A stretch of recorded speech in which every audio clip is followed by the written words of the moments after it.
नमस्कार दोस्तों, कैसे हैं आप लोग। मेरे ख्याल से खूब अच्छे होंगे, पढ़ लिख रहे होंगे। ऐसे पढ़ते रहिए। लगातार जो प्रयास होते हैं वही सफलता की कहानी लिखते हैं। कोई भी जो आगामी एग्जाम है, चाहे वो पीसीएस का हो, आरओ का हो, या कोई भी एग्जाम, यूपीएससी का एग्जाम, तो इसमें योजना और परियोजना, इनसे प्रश्न पूछे जाते हैं। तो योजनाओं और परियोजनाओं पर एक सीरीज हम स्टार्ट कर रहे हैं, और इस सीरीज के अंतर्गत हम आपसे साल भर की जितनी भी योजनाएं हैं करंट की, उनको पहले डिस्कस करेंगे। फिर जो ट्रेडिशनल योजनाएं हैं उनको भी बाद में डिस्कस कर लेंगे, क्योंकि ट्रेडिशनल योजनाओं की संख्या बहुत ज्यादा है। तो उसमें कुछ इंपॉर्टेंट फैक्ट्स ही हमको डिस्कस करने हैं। लेकिन जो इधर हाल की योजनाएं हैं, साल डेढ़ साल की, खास करके 10 महीने के पीछे, तो उनको हम साल भर की योजनाओं को एक एक करके डिस्कस करते चलेंगे। प्रश्न के फॉर्म में हम देखेंगे और उसके बाद में उसकी व्याख्या के तहत चीजें बताएंगे। तो चलिए शुरू करते हैं। पहला प्रश्न लेते हैं। पर्यावरण मंत्रालय ने हाल ही में, जब ये हाल ही में शब्द जहां पर लिखा होगा तो उसको समझ लीजिएगा कि 2-4 महीने, साल भर, 6 महीने, कुछ भी हो सकता है उसमें। हाल ही में हो सकता है, आपके एग्जामिनेशन के प्रश्न पत्र में ये ना भी रहे। आपको मेन याद रखना है कि कौन सी योजना है, किससे रिलेटेड है, कौन सा मंत्रालय, जैसा भी प्रश्न होगा। तो पर्यावरण मंत्रालय ने की है किस प्रजाति के संरक्षण के लिए एक राष्ट्रीय कार्य योजना जारी की, ये बात पूछी जा रही है। तो ये समुद्री कछुआ के लिए की थी। सी ऑप्शन इसका बिल्कुल करेक्ट है। और समुद्री कछुआ के लिए ये जो जारी किया गया था जलवायु परिवर्तन मंत्रालय के द्वारा, तो marine mega fauna standing guidelines और national marine turtle action plan जारी किया गया था। ये दो प्लान ऐसे जारी किए गए। और इसमें जो तट पर फंसे जानवर होते हैं उनसे निपटने के लिए एक रूपरेखा बनाई गई थी कि उनको कैसे उनका जीवन बचाया जाए, कैसे उनकी परिस्थितियों में परिवर्तन करके, वहां की साफ सफाई करके, या जैसे भी जो भी आवश्यक कार्य हो, उनके आवासों पे जो खतरा मंडरा रहा है उन खतरों को कैसे कम किया जाए, कैसे उसका प्रबंधन किया जाए। शकुन किस भारतीय राज्य या केंद्र शासित प्रदेश की एक प्रमुख योजना है। अब शकुन जो योजना है, सबसे पहले आप ये जानिए कि यह है क्या। इसके तहत कम आय वाले जो परिवार होते हैं, जो बीपीएल हैं, उनके परिवार को जब उनकी बेटी की शादी होती है तो बेटी की शादी में फिनेंशियल सपोर्ट किया जाता है। बाल विवाह को रोकने के लिए भी ये मुहिम चलाई गई। उसमें शर्त रखी गई जो छोटे बच्चे होंगे, बाल विवाह होंगे जिनका, उनको हेल्प नहीं की जाएगी। 31,000 रुपये इसमें दिए जाते थे, और उसके बाद में 31,000 से बढ़ा के इसको 51,000 कर दिया गया था।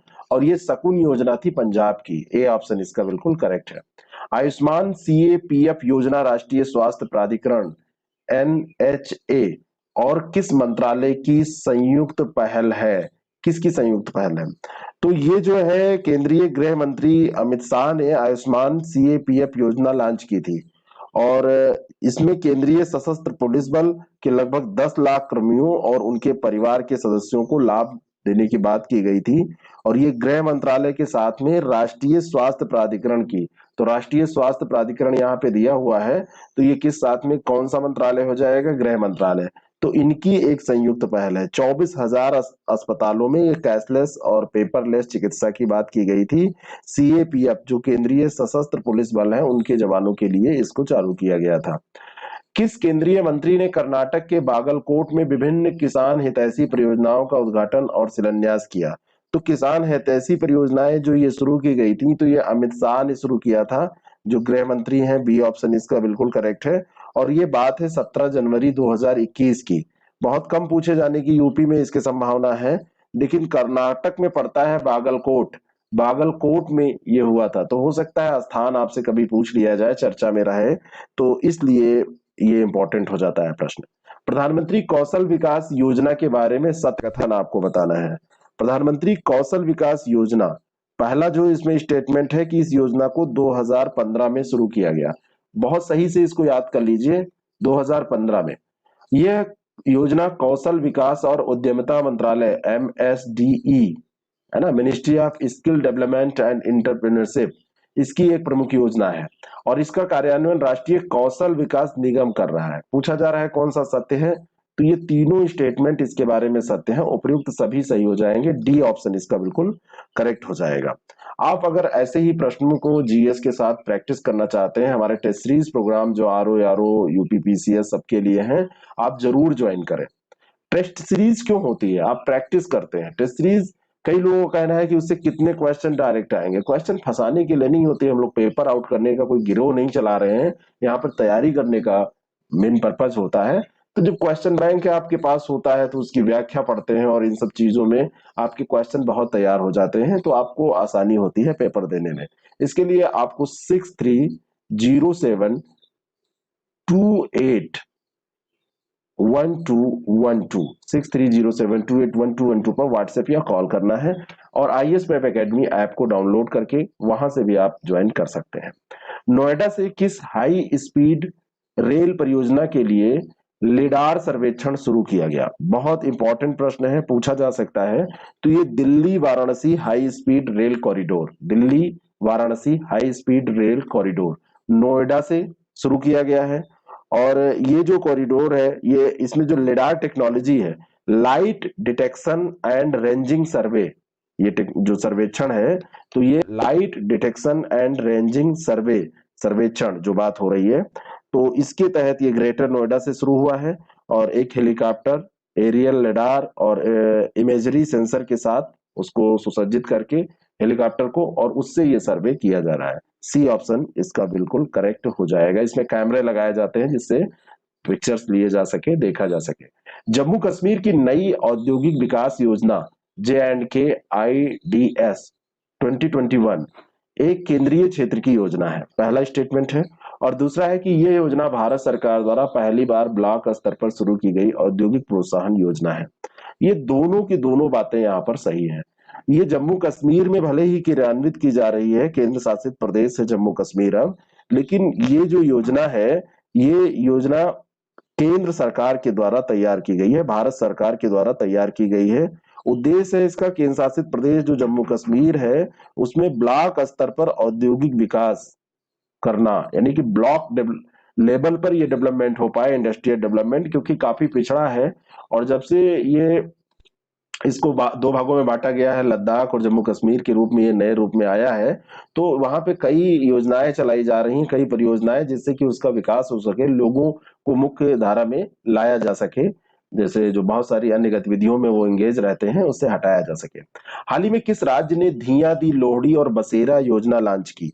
अब क्योंकि यहाँ पर इंपॉर्टेंट ये हो जाता है कि पंजाब राज्य अभी चर्चा में है, वहां पे सीएम बदले गए हैं और पहले दलित सीएम वहां पे चुन्नी बने हैं, चुन्नी जी जो हैं, तो इस कारण से ये प्रश्न भी पूछा जा सकता है। डायरेक्ट प्रश्न पूछ के दूसरा प्रश्न, तो धिया दी लोहड़ी और बसेरा योजना ये पंजाब की योजनाएं हैं। बी ऑप्शन इसका बिल्कुल करेक्ट है। कैप्टन अरविंदर सिंह उस समय वहां के सीएम हुआ करते थे, तो उन्होंने ये कार्यक्रम लॉन्च किए थे। बालिकाओं को समर्पित ये कार्यक्रम है जो धिया दी लोहड़ी है। और बसेरा जो है ये झुग्गी झोपड़ी में जो रहने वाले लोग हैं उनसे संबंधित है। और ये जो धिया दी लोहड़ी है, ये कॉलेजों की छात्राओं के लिए मुफ्त सैनिटरी पैड की देने की घोषणा इसके अंतर्गत की गई थी।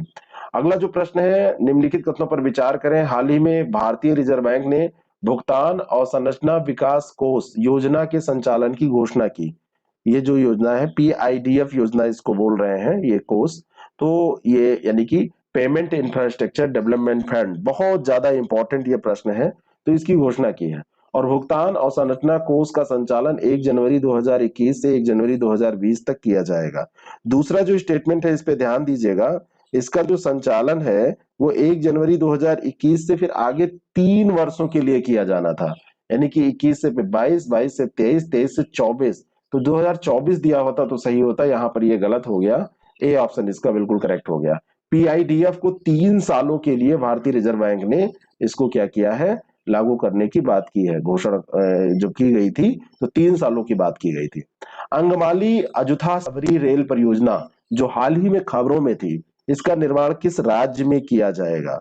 तो ये जो निर्माण है अंगमाली अजुथा सबरी रेल परियोजना का, ये किया जाएगा, केंद्रीय मंत्रिमंडल ने डिसाइड किया कि केरल में किया जाएगा। Kerala infrastructure development fund board है, तो उससे फंड से ये उसका उपयोग करके इसका निर्माण किया जाएगा। वही फंड जो है उसके पास उसी का उपयोग किया जाएगा। और इस परियोजना के निर्माण और रखरखाव का कार्य रेलवे करेगा। रेलवे यानी कि जो हमारा भारतीय रेलवे है वो डिपार्टमेंट इसका ये सब पूरा देखेगा। सार्वजनिक निजी भागीदारी और विशेष उद्देश्य वाहन के माध्यम से इसको बनाया जाएगा। जो पीएलआई की बात होती है उससे इसको बनाया, स्पेशल पर्पस व्हीकल, पीएलआई नहीं, इसको आप कहिए एसपीवी, एसपीवी के माध्यम से। और साथ में ये पब्लिक प्राइवेट पार्टनरशिप, इससे बनाया जाएगा। तो कभी भी प्रश्न इस पे भी आपसे पूछा जा सकता है। अगला जो प्रश्न है, आजकल के करंट पूछने का ट्रेंड थोड़ा सा अलग हो रहा है। छोटे छोटे जो आपको लगेंगे अनइम्पोर्टेंट फैक्ट है, तो मैंने सब इंपॉर्टेंट तो मैं छोड़ नहीं सकता, हम लोगों को डिस्कस करना ही है। साथ में ऐसे भी जो कम इंपॉर्टेंट लग रहे हैं उनको भी ले लिया गया है। फेसलेस टैक्स स्कीम के बारे में सत्य कथन आपको बताना है। फेसलेस टैक्स स्कीम में कौन सा सत्य है? तो वित्त मंत्री द्वारा केंद्रीय बजट 2017 में फेसलेस ई कर निर्धारण योजना का आरंभ करने संबंधी प्रस्ताव पेश किया गया था। और दूसरा है कि फेसलेस का अर्थ है कि करदाता को कर अधिकारी से मिलने की और आयकर कार्यालय जाने की कोई जरूरत नहीं है। तो दूसरी बात तो ये बिल्कुल सही है।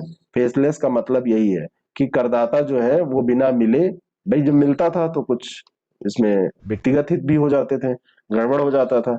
तो भ्रष्टाचार को कम करने के लिए और सुविधाएं बढ़ाने के लिए आयकर कार्यालय भी उसको न जाना पड़े, ये बात सही है। लेकिन इसकी जो घोषणा की थी वो 2017 में नहीं, 2019 का जब केंद्रीय बजट पेश किया गया था तब की गई थी। तो पहला गलत है, दूसरा सही है। यहाँ पर 2019 दिया होता तो सही होता। फेसलेस ई कर निर्धारण योजना का जो आरंभ करने का प्रस्ताव है तो 2019 में रखा गया था। अगला जो प्रश्न है, 2017 में शुरू की गई वैश्विक आवासीय प्रौद्योगिकी चुनौती प्रधानमंत्री आवास योजना शहरी के तहत एक चुनौती कार्यक्रम है। और दूसरा इसमें स्टेटमेंट है कि ग्लोबल हाउसिंग टेक्नोलॉजी चैलेंज का लक्ष्य वर्ष 2022 तक 5 करोड़ घरों के निर्माण को पूरा करना है। यहाँ पर जो स्टेटमेंट दिए हैं ये दोनों के दोनों गलत हो जा रहे हैं। आप ध्यान से इसको सुनिए। ग्लोबल हाउसिंग टेक्नोलॉजी चैलेंज की जो बात है 2019 में शुरू की गई थी। ये कब शुरू की गई थी? ये जो बात हो रही है 17 की, 17 में नहीं, ये 2019 में शुरू की गई थी। तो पहला गलत हो गया। और दूसरी बात यह है कि इसका लक्ष्य किफायती आवास के निर्माण को तेज करना है और जिससे कि 2022 तक 2 करोड़ घरों का निर्माण हो सके, ना कि 5 करोड़ घरों का। तो ये जब कभी भी आपसे पूछी जाए तो ध्यान रखना दोनों बातें। यहाँ पर 2 करोड़ की बात हो रही है, 2 करोड़ की, ना कि 5 करोड़ की। ठीक है, तो ये सही उत्तर इसका डी हो जाएगा, इनमें से कोई भी सही नहीं है। और लाइट हाउस प्रोजेक्ट के लिए उपयोगी साबित हो चुकी प्रदर्शन योग्य प्रौद्योगिकियों की पहचान करना और उनके उपयोग को मुख्यधारा में लाने पर ध्यान केंद्रित करना इस योजना का मुख्य लक्ष्य है। ठीक है, अगला जो प्रश्न है, भारत सरकार ने हाल ही में किस बैंक के साथ हिमाचल प्रदेश में बागवानी का समर्थन करने के लिए 10 मिलियन अमेरिकी डॉलर की परियोजना पर हस्ताक्षर किए? भारत सरकार ने किए हैं, एक बैंक के साथ किए हैं, हिमाचल प्रदेश में बागवानी के लिए। तीन चीजें ये ध्यान रखना। और इसका सही उत्तर हो जाएगा एशियाई विकास बैंक। ए ऑप्शन इसका बिल्कुल करेक्ट है। और एशियाई विकास बैंक और गवर्नमेंट ऑफ इंडिया जो है उसने मिलकर ये किया हिमाचल प्रदेश में बागवानी के लिए। फार्मास्यूटिकल्स और आईटी हार्डवेयर हार्डवेयर क्षेत्र के लिए अनुमोदित उत्पादन लिंक्ड प्रोत्साहन पीएलआई योजना का परिव्यय क्या है? हो सकता है अभी कभी आपसे पूछ ले, क्योंकि आजकल प्रश्न की प्रकृति कुछ समझ में नहीं आ रही है। तो इसके लिए 15,000 करोड़ रुपए ये घोषित किए गए थे फार्मास्यूटिकल्स के लिए, और आईटी हार्डवेयर के लिए ये 7350 करोड़ रुपए। तो ए ऑप्शन इसका बिल्कुल करेक्ट हो जाएगा। केंद्रीय मंत्रिमंडल ने इसको पास किया था 2028-29 तक। 9 वर्षों की अवधि के लिए ये सब बजट पास किया गया है जो फार्मास्यूटिकल्स के लिए ये किया गया है। 15,000 करोड़ रुपए की जो मंजूरी दी गई है। तो इसके अंतर्गत laptop, tablet, all in one PC, server के लिए इन सब योजनाओं को क्रियान्वित करने के लिए प्रयास किया जाएगा। कोवैक्स योजना के माध्यम से मुफ्त कोविड टीकों का बैच प्राप्त करने वाला पहला देश कौन सा है? बहुत इंपॉर्टेंट प्रश्न है। और कोवैक्स योजना जो है, कोवैक्स योजना के बारे में भी आपको जानना चाहिए।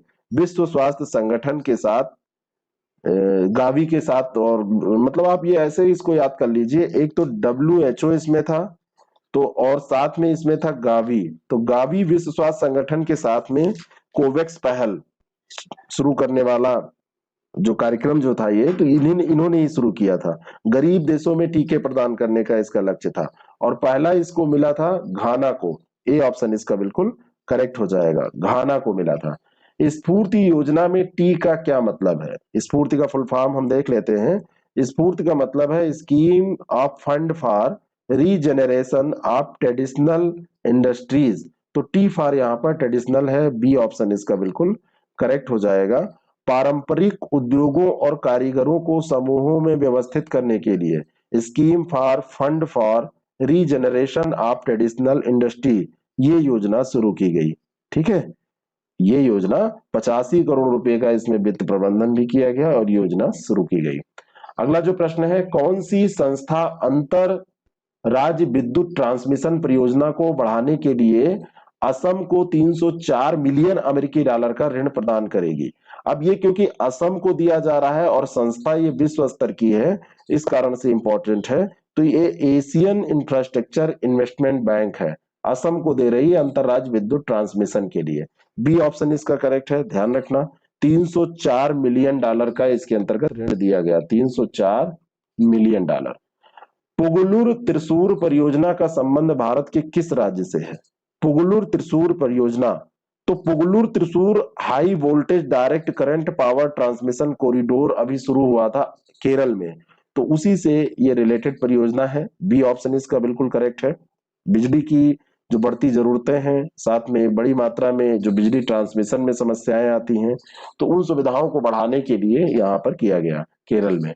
उत्पादन संबद्ध प्रोत्साहन योजना के बारे में सत्य कथन, तो इस योजना का उद्देश्य भारत को कृषि का वैश्विक केंद्र बनाना है।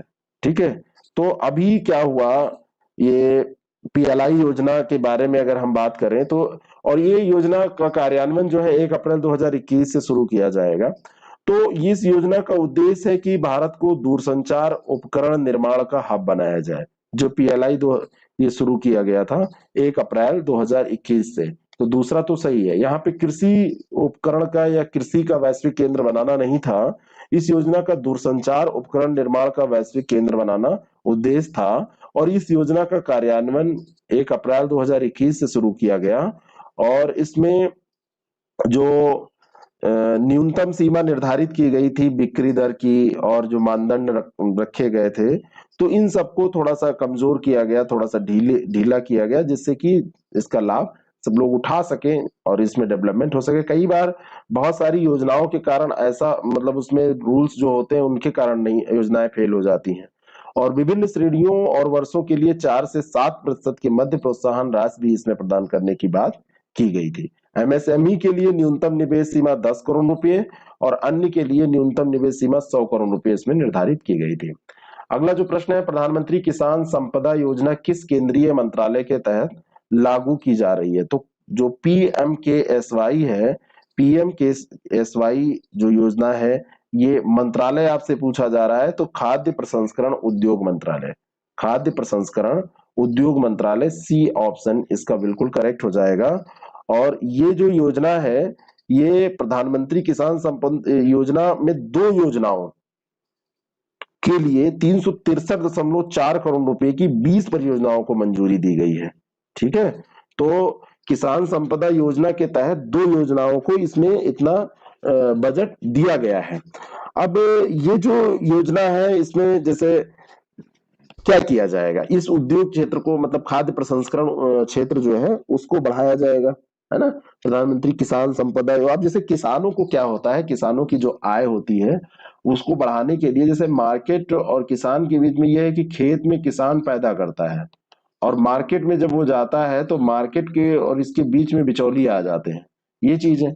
दूसरा, मार्केट में जाने के बाद मान लीजिए गेहूं आया यहाँ से और यहाँ से फिर आटा बना, तो 20-21 रुपए वाला गेहूं डायरेक्ट 30-35 रुपए में, नॉर्मली 35 रुपए में पहुंच गया, तो ये जो दूसरे लोग लाभ उठाते हैं। तो इन सब चीजों पे गवर्नमेंट काम कर रही है।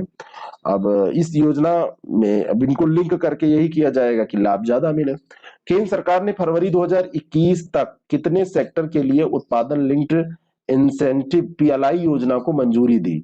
ठीक है, तो जैसे मैंने अभी बताया कि एक योजना शुरू की गई थी 1 अप्रैल 2021 को, तो ये जो ये वाली योजना थी, इस क्वेश्चन को थोड़ा ऐसे समझिएगा, तो इसका संबंध किससे था? कृषि उपकरण से नहीं था। मैंने आपको बताया था ना कि इसका जो संबंध है वो कृषि उपकरण से नहीं था, उसका संबंध किससे था? ये दूरसंचार उपकरण से था। ऐसे ही देखा जाए तो अब कितने और भी क्षेत्रों में तो हो रही है। तो ऐसे ही एक योजना जो शुरू की गई वहां पे दूरसंचार में, ऐसे ही बहुत सारे क्षेत्र, 13 फरवरी 2021 तक अगर आपसे डेट दे दी जाए तो ये 13 क्षेत्रों में इसको शुरू किया गया था। 12,195 करोड़ रुपए की उत्पादन लिंक्ड प्रोत्साहन योजना को मंजूरी इसके अंतर्गत दी गई थी। तो 13 सेक्टर है ना। तो इसमें प्रोत्साहन राशि वगैरह भी। तो यहाँ पर बस ये याद रखना है कि विभिन्न क्षेत्रों में ये चल रही है। हाल ही में किस राज्य में गरीब लोगों को 5 रुपए में भोजन कराने के लिए माँ योजना लॉन्च की गई? माँ योजना। तो जो माँ योजना है ये पश्चिम बंगाल में लॉन्च की गई थी। बी ऑप्शन इसका बिल्कुल करेक्ट है। माँ योजना, ध्यान रखना, पश्चिम बंगाल। अविद्य योजना का उद्घाटन कब किया गया? अविद्य योजना के बारे में आप जानते हैं, ये प्रदेश में प्रतियोगी परीक्षाओं की तैयारी कर रहे जो छात्र हैं उनके लिए, चाहे वो नीट का एग्जाम हो, चाहे आईटी जेई का एग्जाम हो, चाहे वो सिविल सर्विसेज का एग्जाम हो, 15 फरवरी 2021 को इसका उद्घाटन किया गया था योगी आदित्यनाथ जी के द्वारा। बी ऑप्शन इसका बिल्कुल करेक्ट हो जाएगा। ठीक है। अगला जो प्रश्न है, किस भारतीय बैंक ने अपनी ई डीलर योजना के तहत इंडियन ऑयल कॉर्पोरेशन के साथ समझौता किया है? तो ये जो समझौता हुआ है ये पंजाब नेशनल बैंक के साथ हुआ है। किसके साथ? पंजाब नेशनल बैंक के साथ ये समझौता किया गया है। हाल ही में किस राज्य अब्लिक केंद्र शासित प्रदेश की कैबिनेट ने मुख्यमंत्री विज्ञान प्रतिभा योजना को मंजूरी दी है? मुख्यमंत्री विज्ञान प्रतिभा परीक्षा योजना है ये, पूरा नाम इसका ये है, मुख्यमंत्री विज्ञान प्रतिभा परीक्षा योजना। और ये जो योजना है ये शुरू की गई है दिल्ली गवर्नमेंट के द्वारा। किस सरकार के द्वारा? केजरीवाल सरकार के द्वारा। और ये जो इसमें दिल्ली के स्कूलों में किया क्या जाएगा, क्लास 9th के 1000 मेधावी छात्रों को विज्ञान छात्रवृत्ति के रूप में 5,000 रुपए प्रदान किए जाएंगे। 5,000 रुपए इसमें दिए जाएंगे। स्कूली स्तर पर माध्यमिक कक्षाओं में विज्ञान संबंधी विषयों में शिक्षा को बढ़ावा देने इसका उद्देश्य है। मार्च 2021 में कौन सा देश 40 उपग्रह लॉन्च करने की योजना बना रहा है? तो मार्च 2021 में बना रहा है, तो अब लॉन्च किया था, ये प्रश्न हो जाएगा। तो ये रूस का जो अंतरिक्ष उद्योग है उसने घोषणा की थी कि हम 40 उपग्रह लॉन्च करेंगे, है ना। 40 उपग्रह। तो यहाँ पे ये ध्यान रखना, बना रहा है लिखा है, तो बनाया था या वहां पे लॉन्च किया गया तो रूस में। बी ऑप्शन इसका बिल्कुल करेक्ट हो जाएगा, है ना। खैर उन्होंने सूची नहीं दी थी उस समय, लेकिन ये चर्चा में था। कई बार ऐसे प्रश्न आपसे पूछ लिए जाते हैं कि किया या निर्णय लिया। हाल ही में किस देश ने संयुक्त राष्ट्र मानवाधिकार परिषद के साथ फिर से जुड़ने संबंधी योजना की घोषणा की? तो यूएन ह्यूमन राइट्स काउंसिल के साथ फिर से जुड़ने की बात की अमेरिका ने। बी ऑप्शन इसका बिल्कुल करेक्ट है। और 3 साल पहले जब डोनाल्ड ट्रंप राष्ट्रपति थे तो उन्होंने संयुक्त राष्ट्र मानवाधिकार परिषद से खुद को अलग कर लिया था।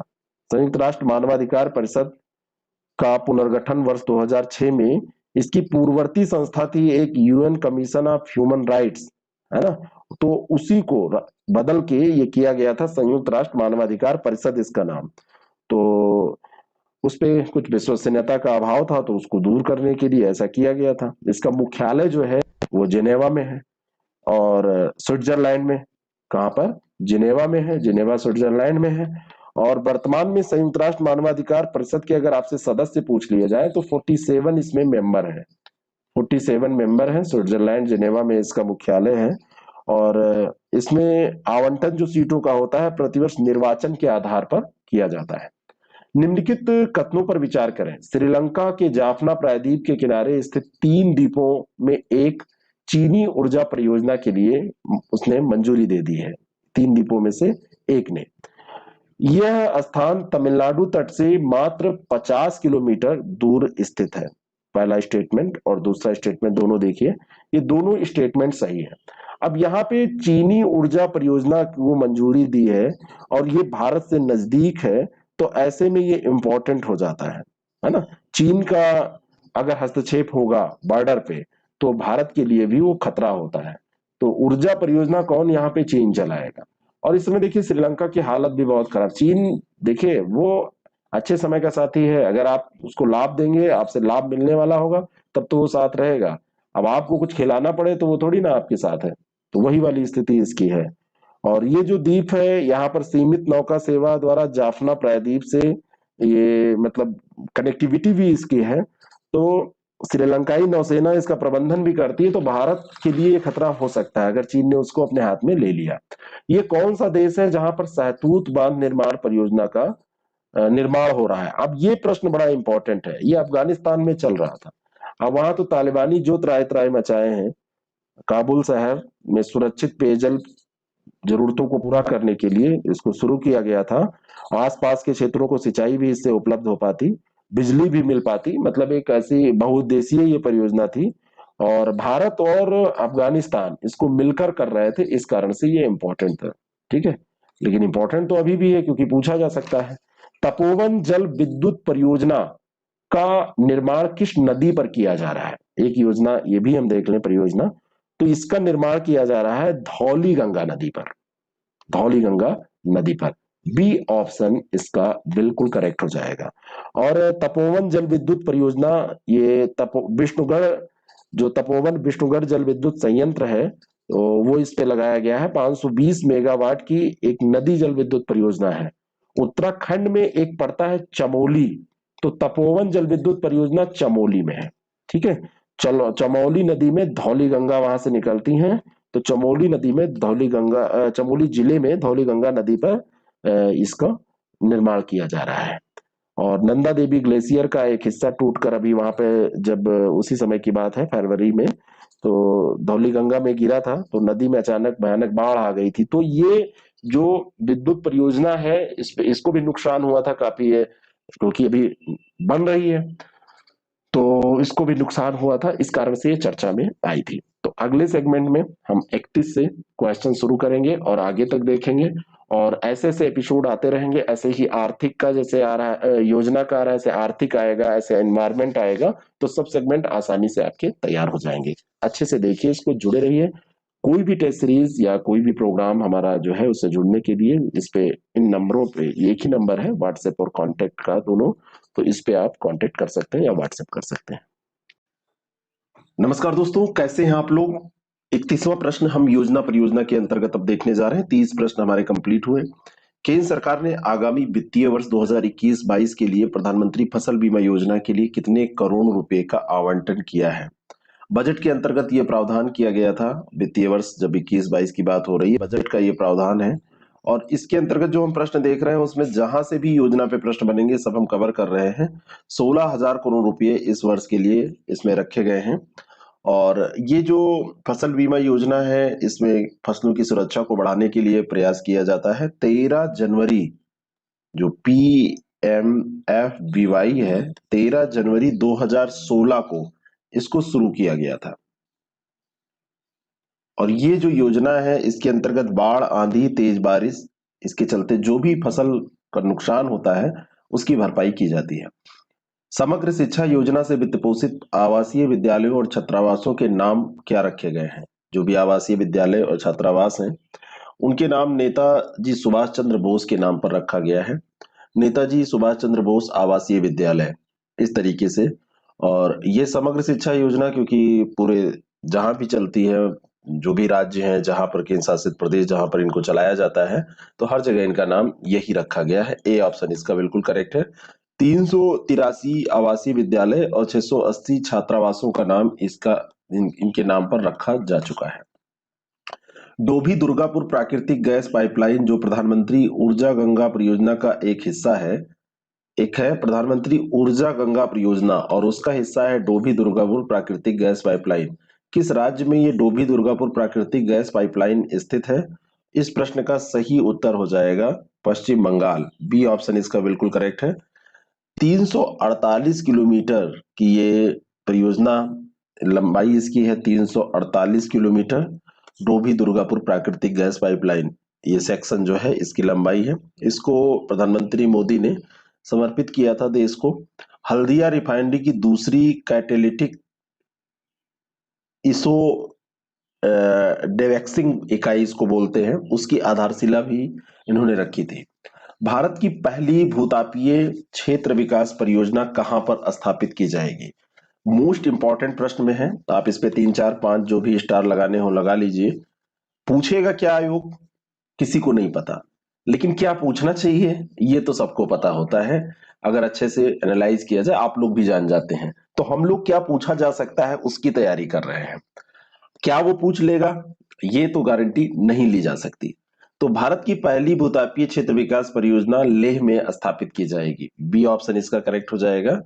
और इसके लिए त्रिपक्षीय समझौता हुआ, लद्दाख प्रशासन, लद्दाख स्वायत्त पहाड़ी विकास परिषद और तेल और प्राकृतिक गैस लिमिटेड जो ओएनजीसी है उसके बीच में। तो त्रिपक्षीय समझौता इसके बीच में हुआ था, और ये भारत की पहली भूतापीय क्षेत्र विकास परियोजना है, इसलिए बहुत ज्यादा इंपॉर्टेंट है।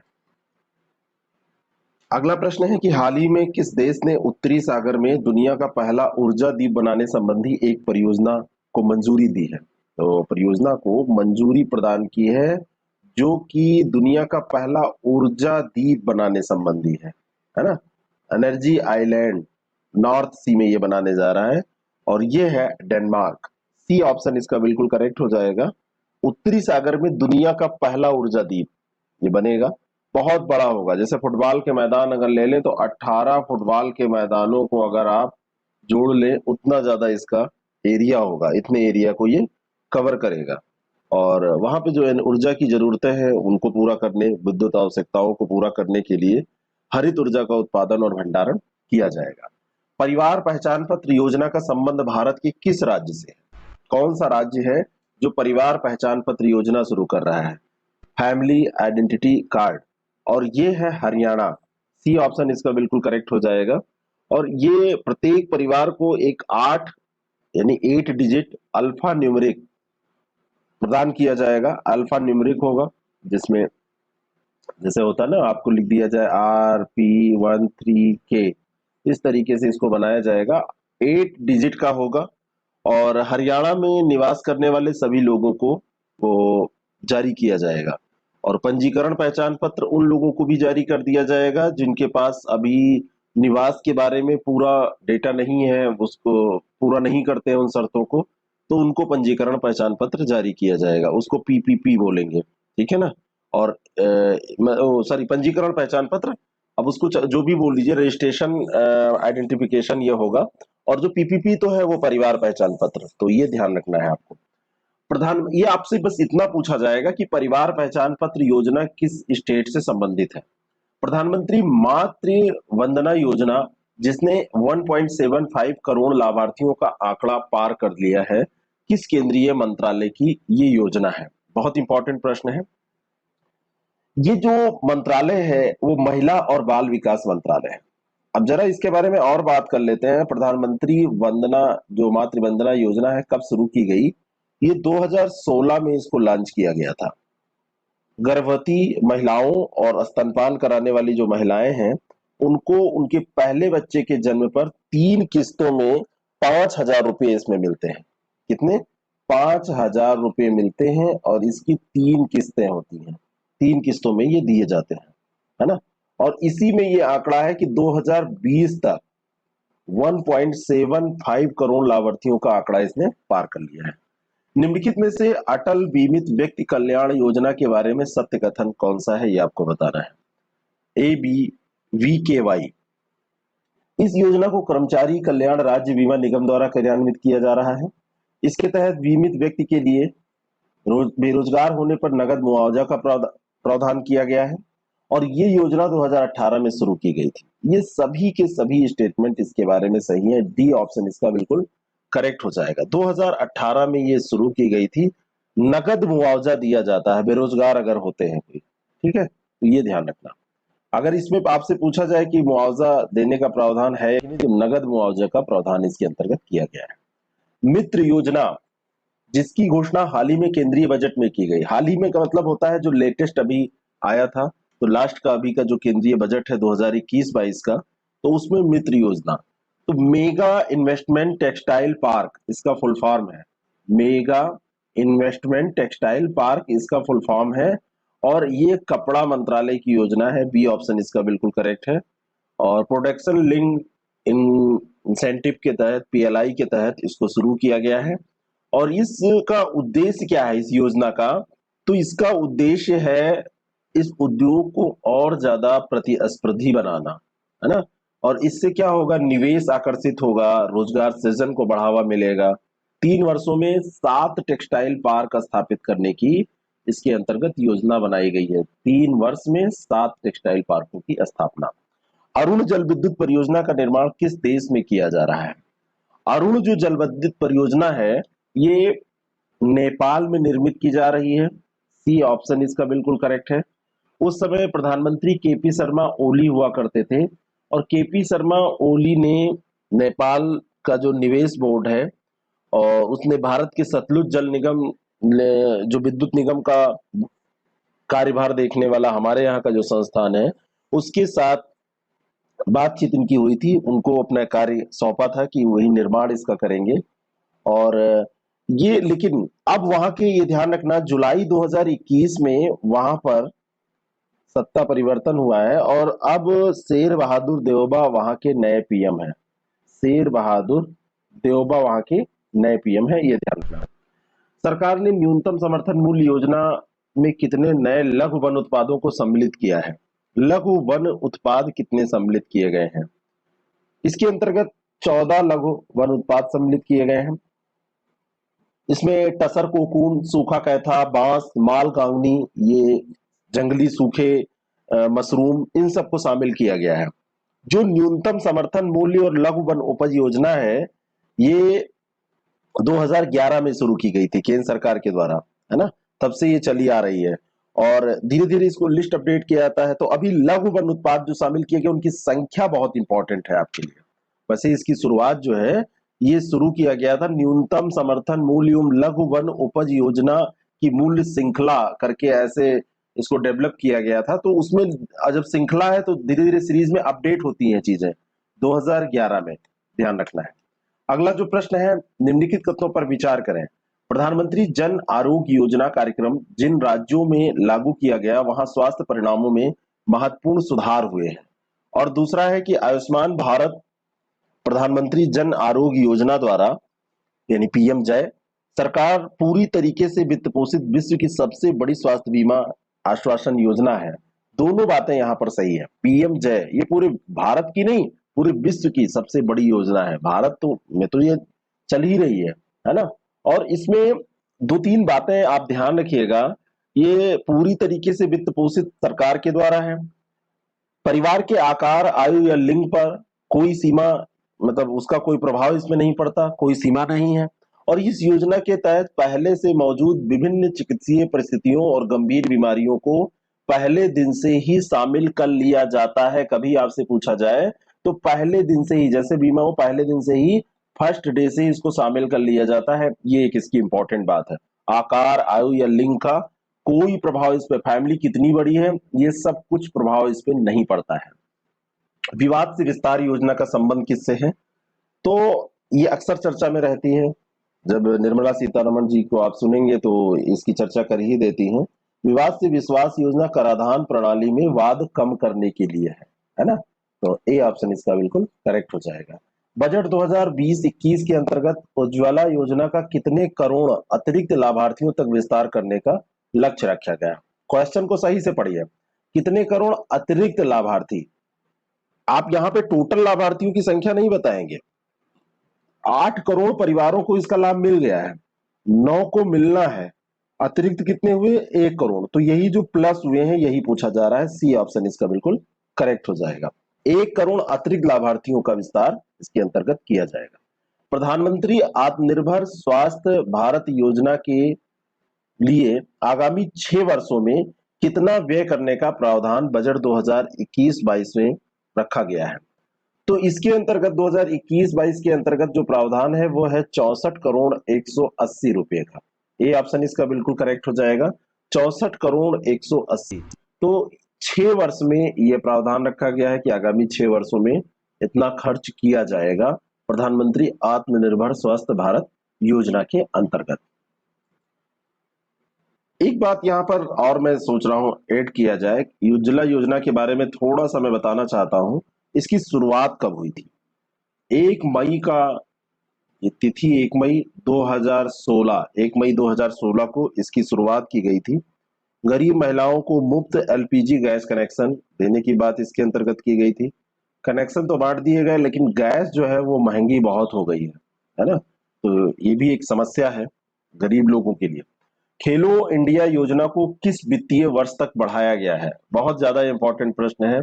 केंद्रीय खेल मंत्रालय के अंतर्गत ये चल रही है योजना, और इसको 2021-22 पहले इसका लक्ष्य रखा गया था, 2021-22, अब इससे बढ़ाकर इसको कर दिया गया है 25-26। ए ऑप्शन इसका करेक्ट है, 25-26 इसको कर दिया गया है बढ़ा के। और इसके लिए 8750 करोड़ रुपए की राशि का भी अनुमान नई खेलो इंडिया योजना के कार्यान्वयन के लिए लगाया गया है कि इतना पैसा और खर्च होगा। पाकुल दुल जल विद्युत परियोजना भारत के किस राज्य या केंद्र शासित प्रदेश में प्रस्तावित है? तो पाकुल दुल जो है, या पाकल दुल इसको बोलते हैं, तो पाकल दुल ये जम्मू और कश्मीर की, बी ऑप्शन इसका करेक्ट है, ये परियोजना है। और 1000 मेगावाट की ये परियोजना है, और केंद्र शासित प्रदेश अब है जम्मू कश्मीर।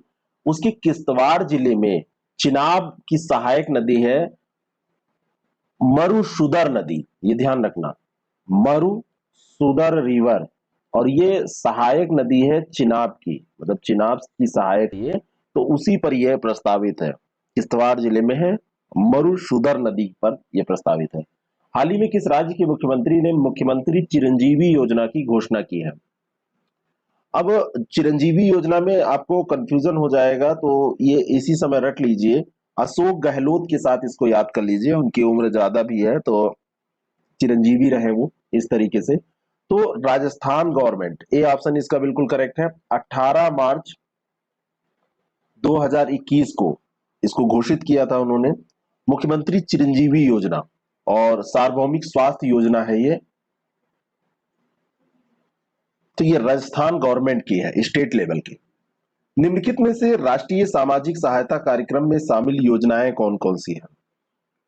राष्ट्रीय सामाजिक सहायता कार्यक्रम जो है, एनएसएपी जिसको बोलते हैं, एनएसएपी के अंतर्गत 5 योजनाओं को शामिल किया गया है।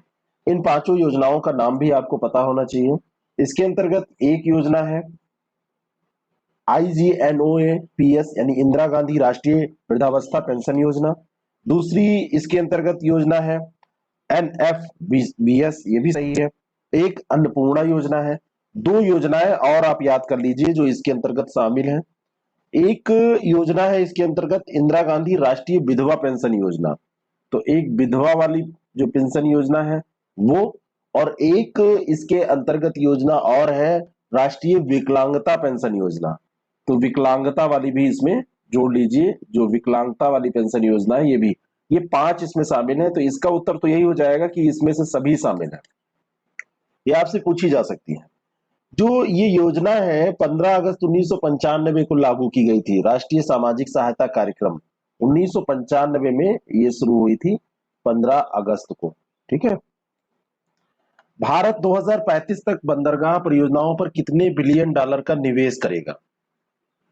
2035 तक भारत को आत्मनिर्भर भारत के विजन को प्राप्त करने के लिए अपने बंदरगाहों को भी, समुद्री बुनियादी ढांचे को भी सुधारना होगा, और इसके लिए प्रधानमंत्री मोदी ने 82 बिलियन डॉलर ये बजट ऐलान किया है कि 2035 तक इस पे निवेश किया जाएगा। उत्तर प्रदेश बजट 2021-22 के बारे में निम्नलिखित कथनों पर विचार करें। आयुष्मान भारत योजना के लिए 1300 करोड़ रुपए की व्यवस्था का इसके अंतर्गत प्रस्ताव है, और प्रधानमंत्री मातृत्व वंदना योजना के लिए 320 करोड़ रुपए की बजट में व्यवस्था प्रस्तावित है इसके अंतर्गत। यहाँ पर जो परियोजनाएं बजट में आई हैं, चाहे वो सेंट्रल चाहे यूपी के बजट हो, सब इसमें शामिल करने की कोशिश हमने की है, तो आपका एक साथ रिवीजन हो जाएगा। तो इसमें जो 2021-22 का बजट रहा है, आयुष्मान भारत योजना के तहत 1300 करोड़ रुपए, और मातृत्व जो वंदना योजना है इसके लिए 320 करोड़ रुपए का प्रावधान यहाँ किया गया है उत्तर प्रदेश में। तो सी ऑप्शन इसका बिल्कुल करेक्ट हो जाएगा। आपको मैं बताना चाहता हूं कि अगर आप RO और UPPCS का एग्जाम दे रहे हैं तो आप 6307281212 पर कांटेक्ट करके इसके टेस्ट सीरीज के बारे में जानकारी ले सकते हैं, और IAS प्रेप एकेडमी ऐप को डाउनलोड करके आप वहां से भी इसको ज्वाइन कर सकते हैं। महासंग्राम के नाम से हमारी टेस्ट सीरीज चल रही है, और भी हमारे कार्यक्रम है, उनका लाभ उठा सकते हैं। उत्तर प्रदेश बजट 2021-22 के अनुसार निम्नलिखित कथनों पर विचार करें। प्रधानमंत्री आवास ग्रामीण योजना, जो योजना है ग्रामीण, उसके अंतर्गत वित्तीय वर्ष 2021-22 में 1 लाख आवासों के निर्माण का लक्ष्य रखा गया। और दूसरा है कि इस योजना हेतु 7,000 करोड़ रुपए का बजट प्रस्तावित है।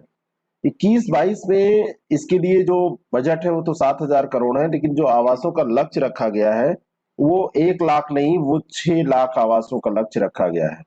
पहला गलत, दूसरा सही। बी ऑप्शन इसका बिल्कुल करेक्ट है। बाकी जो है ये 6 लाख आवास, याद रखना, 2021-22 में उत्तर प्रदेश में निर्मित किए जाएंगे। उत्तर प्रदेश बजट 2021-22 के बारे में यहाँ पे भी सत्य कथन आपको बताना है। मुख्यमंत्री प्रवासी श्रमिक उद्यमिता विकास योजना हेतु 100 करोड़ रुपए की बजट व्यवस्था का प्रस्ताव किया गया। तो ये 100 करोड़ रुपए है प्रवासी श्रमिक उद्यमिता विकास योजना। जब कोविड चल रहा था, लॉकडाउन हो रहा था, तो लोग बाहर से आ रहे थे, उनके लिए मुख्यमंत्री जन आरोग्य योजना के लिए 200 करोड़ रुपए की धनराशि की व्यवस्था। तो इसके लिए जो जन आरोग्य योजना है, इसके लिए भी 100 करोड़ रुपए की ही व्यवस्था की गई थी। आजकल अमाउंट बार बार पूछ लिए जाते हैं, आंकड़े को पूछे जा रहे हैं पेपर्स में, तो ये ध्यान रखना। ए ऑप्शन इसका करेक्ट है, दूसरा गलत है, पहला सही है। महिलाओं एवं बच्चों में कुपोषण की समस्या से निपटने के लिए मुख्यमंत्री सक्षम सुपोषण योजना उत्तर प्रदेश में क्रियान्वित की जाएगी। किस सन से किस सन के बीच में? तो इसी बजट की बात है, तो 2021-22 में इसको क्रियान्वित किए जाने की बात की गई है। महिलाओं और बच्चों में जो कुपोषण की समस्या रहती है उससे निपटने के लिए मुख्यमंत्री सक्षम सुपोषण योजना, ठीक है, ये इस योजना का नाम है। जो आंगनबाड़ी सेंटर्स हैं वहां पर पंजीकृत 6 माह से 5 वर्ष तक के जो कुपोषित बच्चे हैं, 11 वर्ष से 14 वर्ष तक की जो स्कूल न जाने वाली किशोरियां हैं, तो इन सबको क्या किया जाएगा, अतिरिक्त पोषण प्रदान करने का प्रयास किया जाएगा। उत्तर प्रदेश बजट 2021-22 में मुख्यमंत्री कन्या सुमंगला योजना हेतु कितने करोड़ रुपए की व्यवस्था की गई? जो मुख्यमंत्री कन्या सुमंगला योजना है, इसकी शुरुआत की गई थी 1 अप्रैल 2019 से, और बजट 2021-22 का जो रहा है, इसके अंतर्गत 1200 करोड़ रुपए की व्यवस्था इसमें की गई है, ठीक है। और इसके अंतर्गत जो 1200 करोड़ रुपए दिए जाएंगे, तो इसका इसी जो जो जिस मद में पैसे दिए जाते हैं उस योजना के लिए खर्च भी किया जाता है, ये ध्यान रखिएगा। अगर वो राशि बचेगी तो उसी में उसको डाइल्यूट किया जाएगा, वो उसको समाप्त किया जाएगा, लेकिन अलग ऐसा नहीं है कि वो स्वास्थ्य विभाग में कहीं अलग खर्च कर दी जाएगी, ये ध्यान रखना है। और इसमें जो पात्र बालिकाएं हैं वो 6 विभिन्न श्रेणियों में 15,000 रुपए की सहायता प्राप्त करती हैं। 15,000 रुपए पर बालिका इसमें सहायता की जाती है मुख्यमंत्री कन्या सुमंगला योजना के अंतर्गत। अप्रैल 2019 में शुरू हुई थी। आपको अगर कोई भी एग्जाम पास करना है तो उसका सबसे सटीक उपाय क्या होता है, प्रैक्टिस करना, है ना। आप ओल्ड ईयर पेपर उसके देखिए, आप नए क्वेश्चन भी, क्योंकि अब केवल पुराने नहीं पूछे जाते हैं, तो टेस्ट सीरीज करिए, तभी आपकी जो तैयारी है वो मुकम्मल हो पाएगी, लगेगा कि हाँ कुछ अब तैयार है। क्योंकि केवल पढ़ लेने से फिर नहीं हो पाएगा, है ना। क्योंकि हथियार आपके घर में रखे हैं और आपने उसको कभी चलाया नहीं है, कैसे चलते हैं ये भी नहीं जाना, कि बस सिद्धांत पढ़ा है कि ऐसे ट्रिगर दबाएंगे तो दग जाएगी, गोली निकलेगी, तो इस तरीके से काम नहीं होने वाला है। बजट जो उत्तर प्रदेश का 21-22 का रहा है, उसमें मुख्यमंत्री कृषक दुर्घटना कल्याण योजना के अंतर्गत कितने करोड़ रुपए की बजट की व्यवस्था की गई है, ये प्रश्न है। तो इसके लिए जो दुर्घटना कल्याण योजना है, इसके लिए 600 करोड़ रुपए की व्यवस्था की गई है। बी ऑप्शन इसका बिल्कुल ध्यान रखिएगा, ठीक है, 600 करोड़ रुपए। बाकी अभी दोनों जो हमने बताया उसके लिए 100 करोड़ रुपए है, ठीक है। यहां पर देखिए, ये दोनों के लिए मुख्यमंत्री प्रवासी श्रमिक उद्यमिता विकास और जन आरोग्य जो यूपी की है, तो इन दोनों के लिए 100 करोड़ रुपए दोनों के लिए प्रावधान है। लेकिन यहां पर जब हमने ये वाली योजना डिस्कस की है, दुर्घटना कल्याण योजना, तो 600 करोड़ रुपए। उत्तर प्रदेश बजट 2021-22 में प्रधानमंत्री किसान सम्मान निधि योजना के अंतर्गत प्रदेश में कितने किसानों को लाभ मिलेगा? सम्मान निधि योजना है किसानों की, तो इसके अंतर्गत 2,40,00,000 किसानों को लाभ मिलेगा। ए ऑप्शन इसका बिल्कुल करेक्ट है, 2,40,00,000। किसानों की आय दोगुना करने का लक्ष्य कब तक रखा गया है? 2022 तक कहा गया है कि इसमें दोगुना कर दिया जाएगा, और इसी के लिए बहुत सारी योजनाएं चल रही हैं। आत्मनिर्भर कृषक समन्वित विकास योजना भी 2021-22 से क्रियान्वित करने की बात इसमें की गई थी, और 100 करोड़ रुपए इसके लिए भी प्रस्तावित किए गए थे। 2,40,000 करोड़ रुपए लोगों को लाभ मिलेगा। 2,40,00,000, 2,40,00,000, 2 लाख नहीं, 2,40,00,000। निम्नलिखित कथनों पर विचार करें। भारत में प्रतिवर्ष 30 अप्रैल को आयुष्मान भारत दिवस मनाया जाता है। प्रधानमंत्री नरेंद्र मोदी द्वारा वर्ष 2018 में आयुष्मान भारत योजना की शुरुआत की गई थी। ट्रेडिशनल प्रश्न हो जा रहा है, लेकिन ये योजना हमेशा इंपॉर्टेंट है, आपसे पूछी जा सकती है। 2018 में इसकी शुरुआत हुई थी, ये बिल्कुल सही बात है। बीमा कवर करता है, बीमा जैसे जो लोग आप लोग इलाज कराने अगर जाए और आपके पास ये कार्ड है तो आपके पैसे फिर नहीं पड़ेंगे। फिर इसमें घोटाले भी बहुत सारे हुए। तो 30 अप्रैल 2018 को शुरू हुई थी, इस कारण से ये 30 अप्रैल को इसका आयुष्मान भारत दिवस का आयोजन किया जाता है। प्राथमिक उद्देश्य इसका क्या है? दूर-दराज जो क्षेत्र है उसमें सस्ती चिकित्सा सुविधाएं उपलब्ध हो सके, मुहैया हो सके, इसके बारे में जागरूकता फैलाना, लोगों तक इसकी पहुंच बनाना। बीआरओ की प्रमुख परियोजना प्रोजेक्ट दंतक, जो हाल ही में खबरों में थी, किस देश में कार्यान्वित की गई है? बीआरओ की ये सीमा सड़क संगठन, बॉर्डर रोड जो ऑर्गेनाइजेशन है, उसकी सबसे पुरानी परियोजनाओं में से एक है। जब प्रधानमंत्री जवाहरलाल नेहरू हुआ करते थे तो पंडित जवाहरलाल नेहरू ने प्रोजेक्ट दंतक चलाया था। 24 अप्रैल 1961 की बात है ना? और ये जो 1961 में ये प्रोजेक्ट दंतक चला था, ये कहाँ चला था? भूटान में। ए ऑप्शन इसका बिल्कुल करेक्ट है। तो भूटान में मोटर योग्य सड़कों के निर्माण का काम इसको सौंपा गया था। अभी इसका डायमंड जुबली पूरा हुआ है, इसी कारण से 50 साल इसके पूरे हो गए, इस कारण से ये चर्चा में आई है। तो अब देखिए, हमारे यहाँ की एजेंसी कब से 1961 से ही दूसरे देशों में सड़कों को बनाने का काम कर रही थी। गर्व की बात है। हाल ही में स्वामित्व योजना का विस्तार अभी सभी राज्यों में कर दिया गया है। ये किससे संबंधित है? स्वामित्व योजना, स्वामित्व स्कीम किससे संबंधित है? 9 राज्यों में पहले ये शुरू की गई थी, लेकिन अब सारे फुल कवरेज इसका हो गया, सारे राज्यों में इसको विस्तारित कर दिया गया है। और ये पंचायती राज दिवस 24 अप्रैल को जब मनाया गया था 2020 में, तो 24 अप्रैल 2020 को इसको शुरू किया गया था। ये पंचायती राज दिवस होता है ना, उसी के दिन ड्रोन जैसी उन्नत तकनीकों के माध्यम से ग्रामीण क्षेत्रों में रिहायशी जमीनों के स्वामित्व का मानचित्रण करना इसका उद्देश्य था, है ना? स्वामित्व का मानचित्रण करना, संपत्ति रिकॉर्ड तैयार करना, उसका रखरखाव करना, ये इसका उद्देश्य था। पंचायती राज मंत्रालय की योजना, ठीक है? संपत्ति रिकॉर्ड रखरखाव, सी ऑप्शन इसका बिल्कुल करेक्ट हो जाएगा। ठीक है, ड्रोन मैपिंग इसके अंतर्गत की गई थी। ड्रोन मैपिंग, ड्रोन मैपिंग इसके अंतर्गत, ध्यान रखना। तो ये प्रश्न रहे। अब आगे के प्रश्न हम और डिस्कस करेंगे। नमस्कार दोस्तों, कैसे हैं आप लोग? 60 क्वेश्चन हमने योजनाओं परियोजनाओं पर डिस्कस किया था और ये क्वेश्चंस आपको मिले, आपने उसको बड़ा प्यार दिया, लोगों तक उसको शेयर किया, बहुत ही अच्छा लगा। आगे के 61 नंबर प्रश्न से हम डिस्कशन चालू करना चाहते हैं। आगे ये जो इंपॉर्टेंट प्रश्न है, हम 30 प्रश्नों को इसमें देखेंगे और उसके बाद में फिर आगे जो प्रश्न बचेंगे उसको अगले एपिसोड में देख के समाप्त करेंगे। तो चलिए शुरू करते हैं इस सेशन को। और ये सेशन जो होगा वो किसी भी आगामी परीक्षा के लिए इम्पोर्टेंट है। पूरे भारत की ही नहीं, पूरे विश्व की योजना परियोजना जो है उनके बारे में हम लोगों को यहाँ पे डिस्कशन करना है और वो तैयार कर लेना है कि कहीं से भी पूछा जाए तो आपका वो तैयार हो जाए। अच्छा सेशन होगा और इसमें योजनाएं परियोजनाएं हर क्षेत्र की हैं, आर्थिक भी हैं और सामाजिक भी हैं, साथ में आप देखेंगे तो साइंस टेक की भी योजनाएं तैयार हो जाएंगी। अगर आप यूपी पीसीएस का एग्जाम दे रहे हैं तो आज आपके लिए एक बहुत बड़ी खुशखबरी है और ये खुशखबरी ये है कि आप लोग एक टेस्ट सीरीज प्रोग्राम है उसको ज्वाइन करके अपनी तैयारी को बहुत ही अच्छा रूप दे सकते हैं, अंत समय में उसको अच्छे से तैयार कर सकते हैं। और ये जो टेस्ट सीरीज प्रोग्राम है, इस टेस्ट सीरीज प्रोग्राम के अंतर्गत आपको 1 अक्टूबर से 20 अक्टूबर तक 150 प्रश्नों के फुल लेंथ टेस्ट रोज सवेरे दिए जाएंगे, पीडीएफ दिया जाएगा, व्याख्या सहित पीडीएफ दिया जाएगा। डेली एक टेस्ट देंगे तो आपका जब पेपर 24 तारीख को होगा तो आसानी से उसको कर पाएंगे। ऐसे ही टेस्ट सीरीज प्रोग्राम आरओ के लिए भी है। अगर आपको ये टेस्ट सीरीज प्रोग्राम चाहिए तो व्हाट्सएप करिए यूपीपीसीएस20 6307281212 ये दिए गए नंबर पर। मस्त प्रोग्राम, बिल्कुल बेस्ट प्रोग्राम, एक जबरदस्त तरीका पूरा रिवाइज करने का और 10,000 क्वेश्चन तैयार करके एक साथ जाने का। 61 नंबर प्रश्न है, ठीक है, 61 नंबर प्रश्न है, निम्बस किस देश की प्रमुख क्लाउड सेवा है? गले में थोड़ा सा प्रॉब्लम हुई, सॉरी। 61 नंबर प्रश्न है कि निम्बस किस देश की प्रमुख क्लाउड सेवा परियोजना है?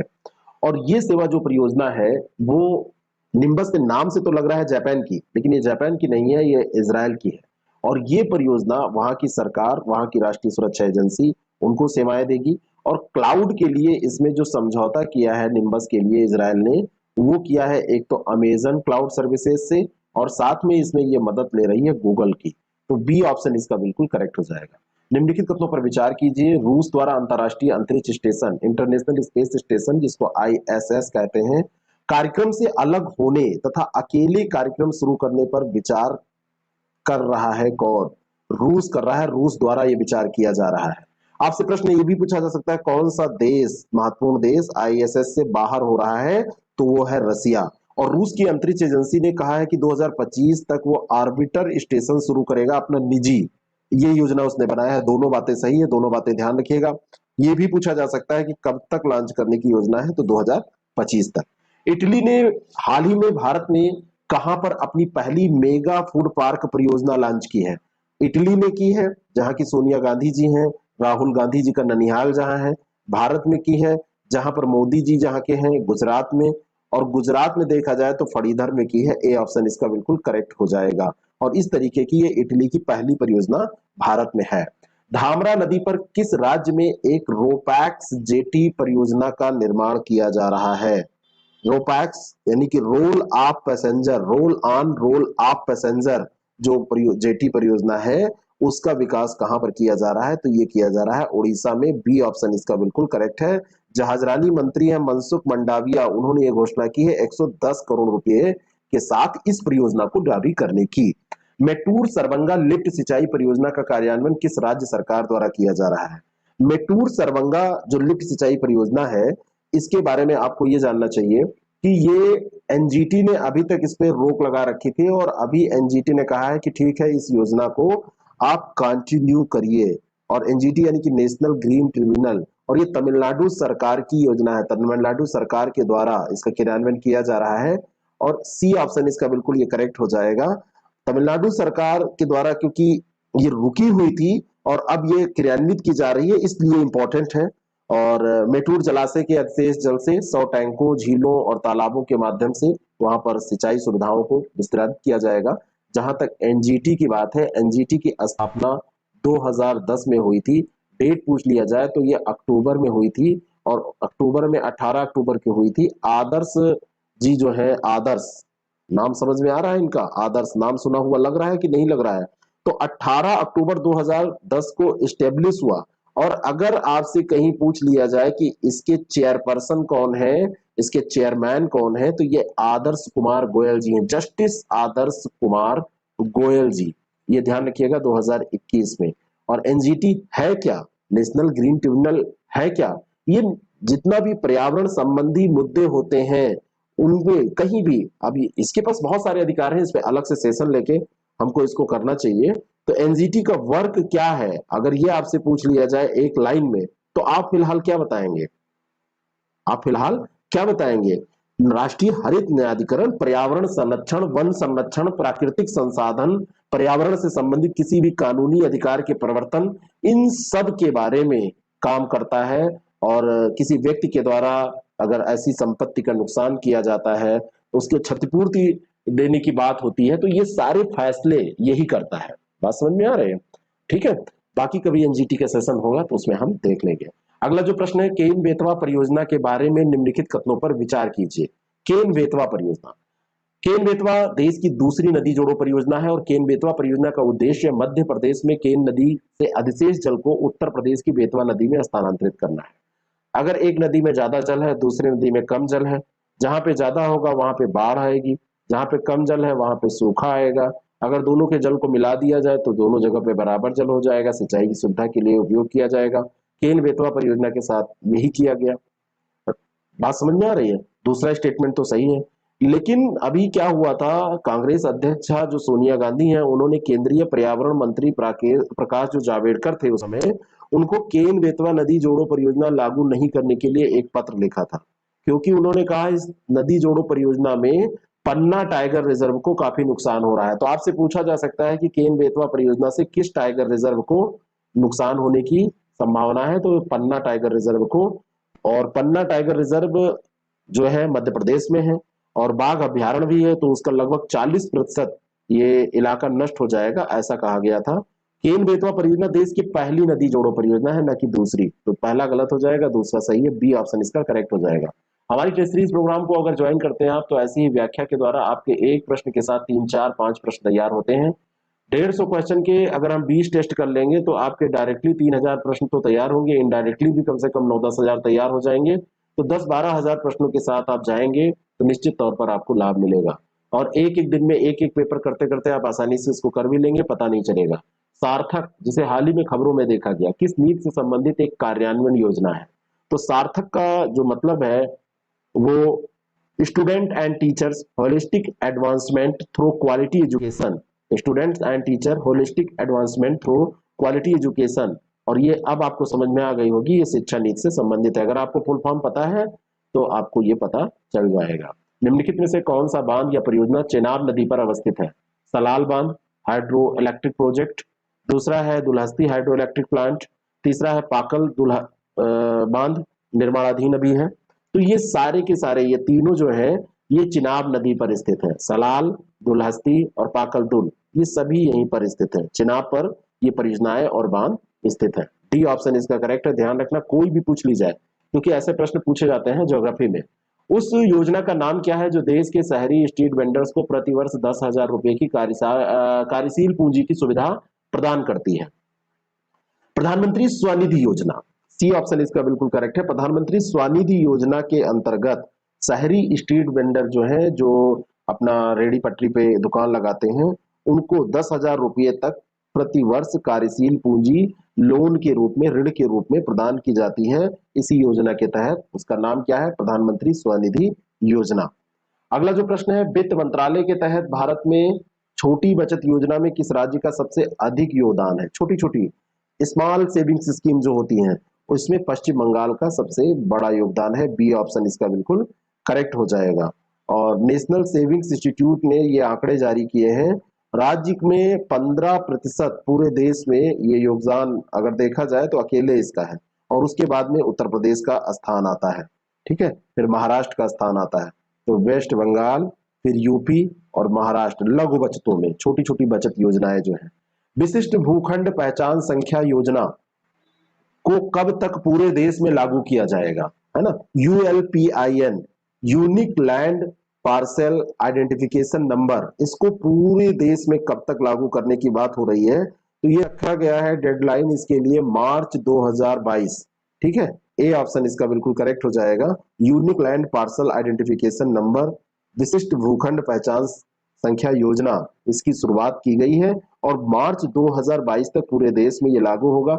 इसमें 14 अंक होंगे। कितने अंक की होगी? ये 14 अंक की। इसमें जमीन की आधार संख्या भी आप इसको कह सकते हैं। इसकी पहचान संख्या 14 अंक की जारी की जाएगी। अब इसके तहत भूखंड की पहचान, उसके देशांतर, अक्षांश, इन सबको दिखाया जाएगा, ठीक है। तो ये 14 अंक इसमें होंगे, ये भी आपको ध्यान रखना है। हाल ही में भारत के किस राज्य की जेलों में जेल रेडियो परियोजना की शुरुआत की गई? तो जेल रेडियो परियोजना जब भी पूछी जाए तो हरियाणा, बी ऑप्शन इसका बिल्कुल करेक्ट हो जाएगा। जेल रेडियो, जेल में जो कैदी हैं उन्हीं के द्वारा संचालित किया जाएगा और वहीं पे स्टूडियो बनेगा, उसी से प्रसारण होगा कार्यक्रम का। वन स्टॉप सेंटर योजना OSC स्कीम के बारे में सत्य कथन आपको बताना है।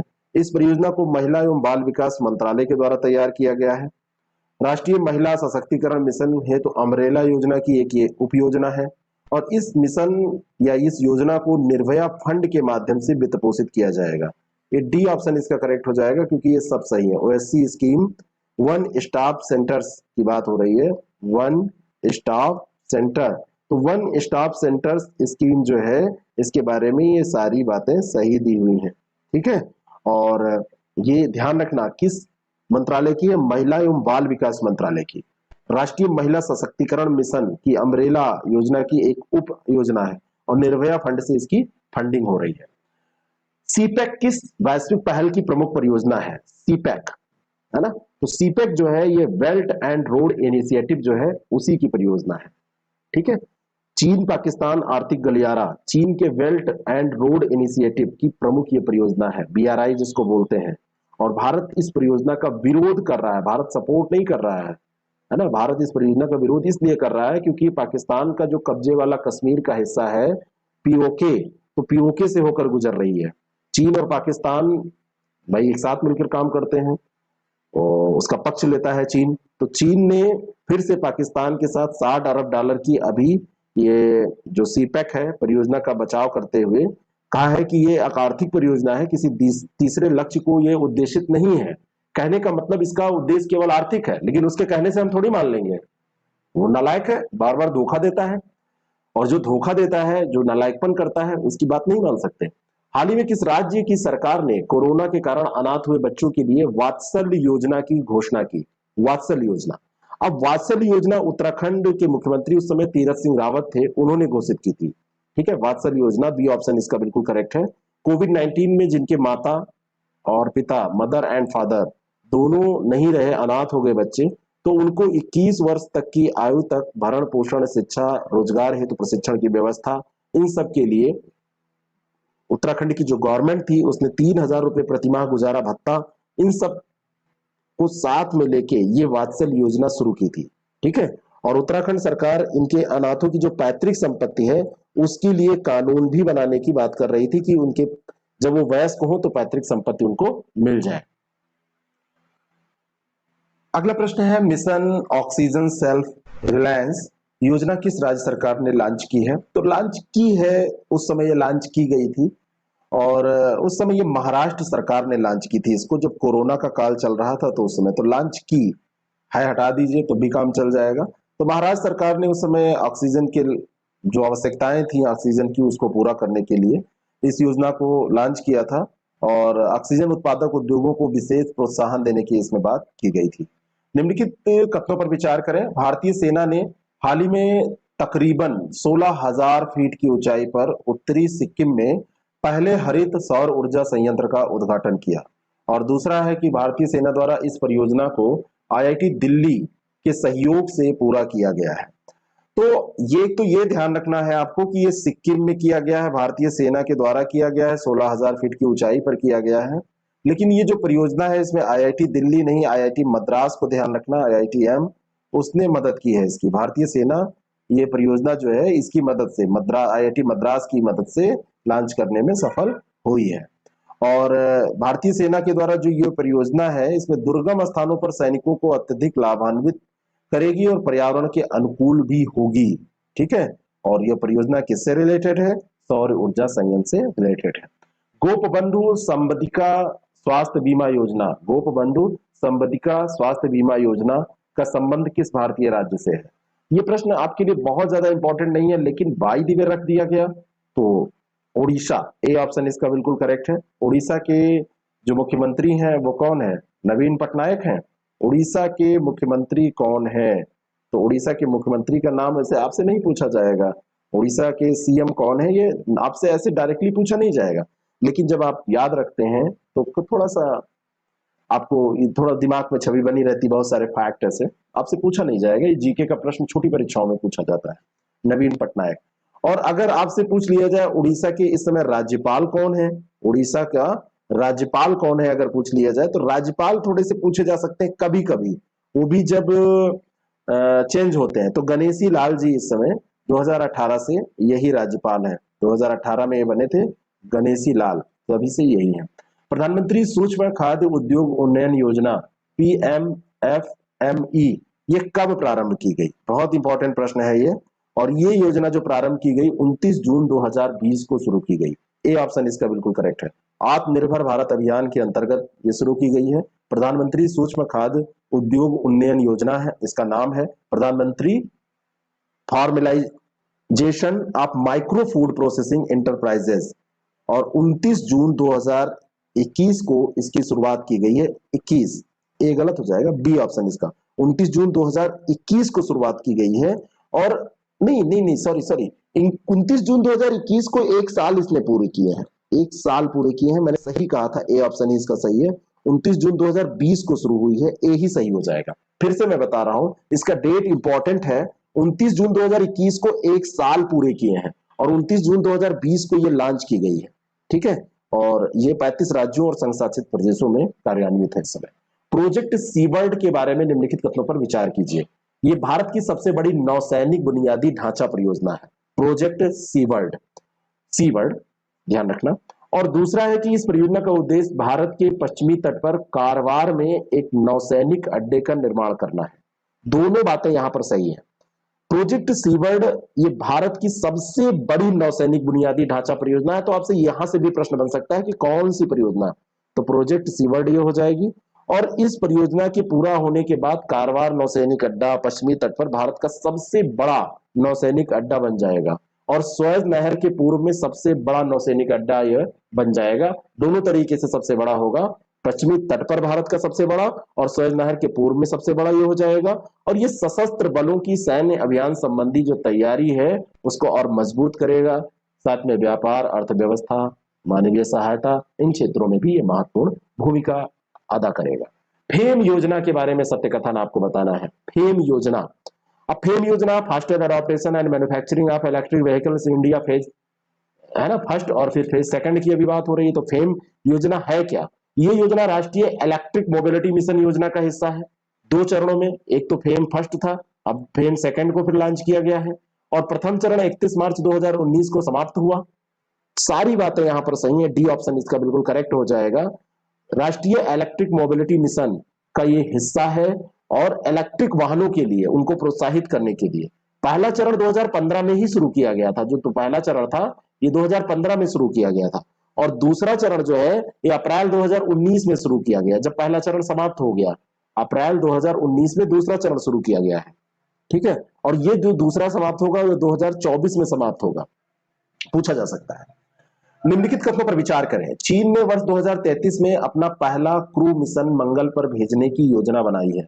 और दूसरा है कि मई 2021 में चीन द्वारा मंगल ग्रह पर रोबोटिक रोवर उतारने के बाद इस योजना का खुलासा किया गया है। 2033 में कह रहा है कि पहला क्रू मिशन मंगल पर भेजेगा, सही है। और मई 2021 में चीन द्वारा मंगल ग्रह पर रोबोटिक रोवर जब उतारा गया था उसके बाद इसने घोषणा की। तो कब उतारा गया था और किसके द्वारा रोबोटिक रोवर उतारा गया था? चीन के द्वारा मई में।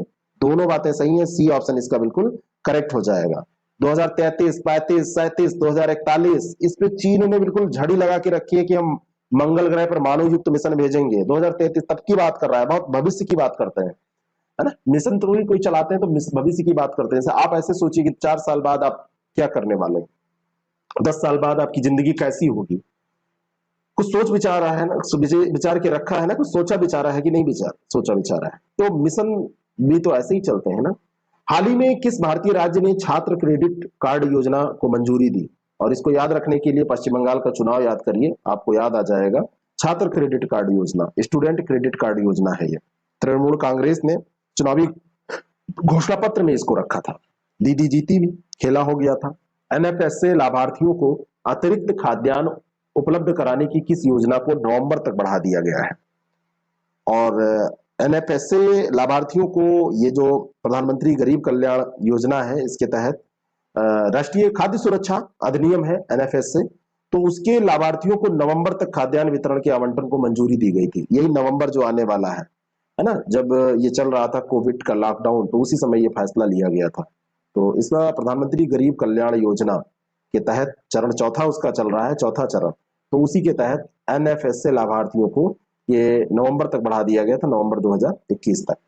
हाल ही में किस राज्य सरकार ने मुख्यमंत्री कोविड-19 परिवार आर्थिक सहायता योजना लॉन्च की? तो ये योजना लॉन्च की थी दिल्ली सरकार ने। ऐसी योजनाएं आपसे को पूछी जाएंगी, ध्यान रखिएगा। मुख्यमंत्री कोविड-19 परिवार आर्थिक सहायता योजना है, ये दिल्ली की है। बी ऑप्शन इसका बिल्कुल करेक्ट हो जाएगा। आगे हम बात करते हैं, नेक्स्ट क्वेश्चन आप देखिए। हाल ही में किस भारतीय राज्य ने कृषि विविधीकरण योजना लॉन्च की है?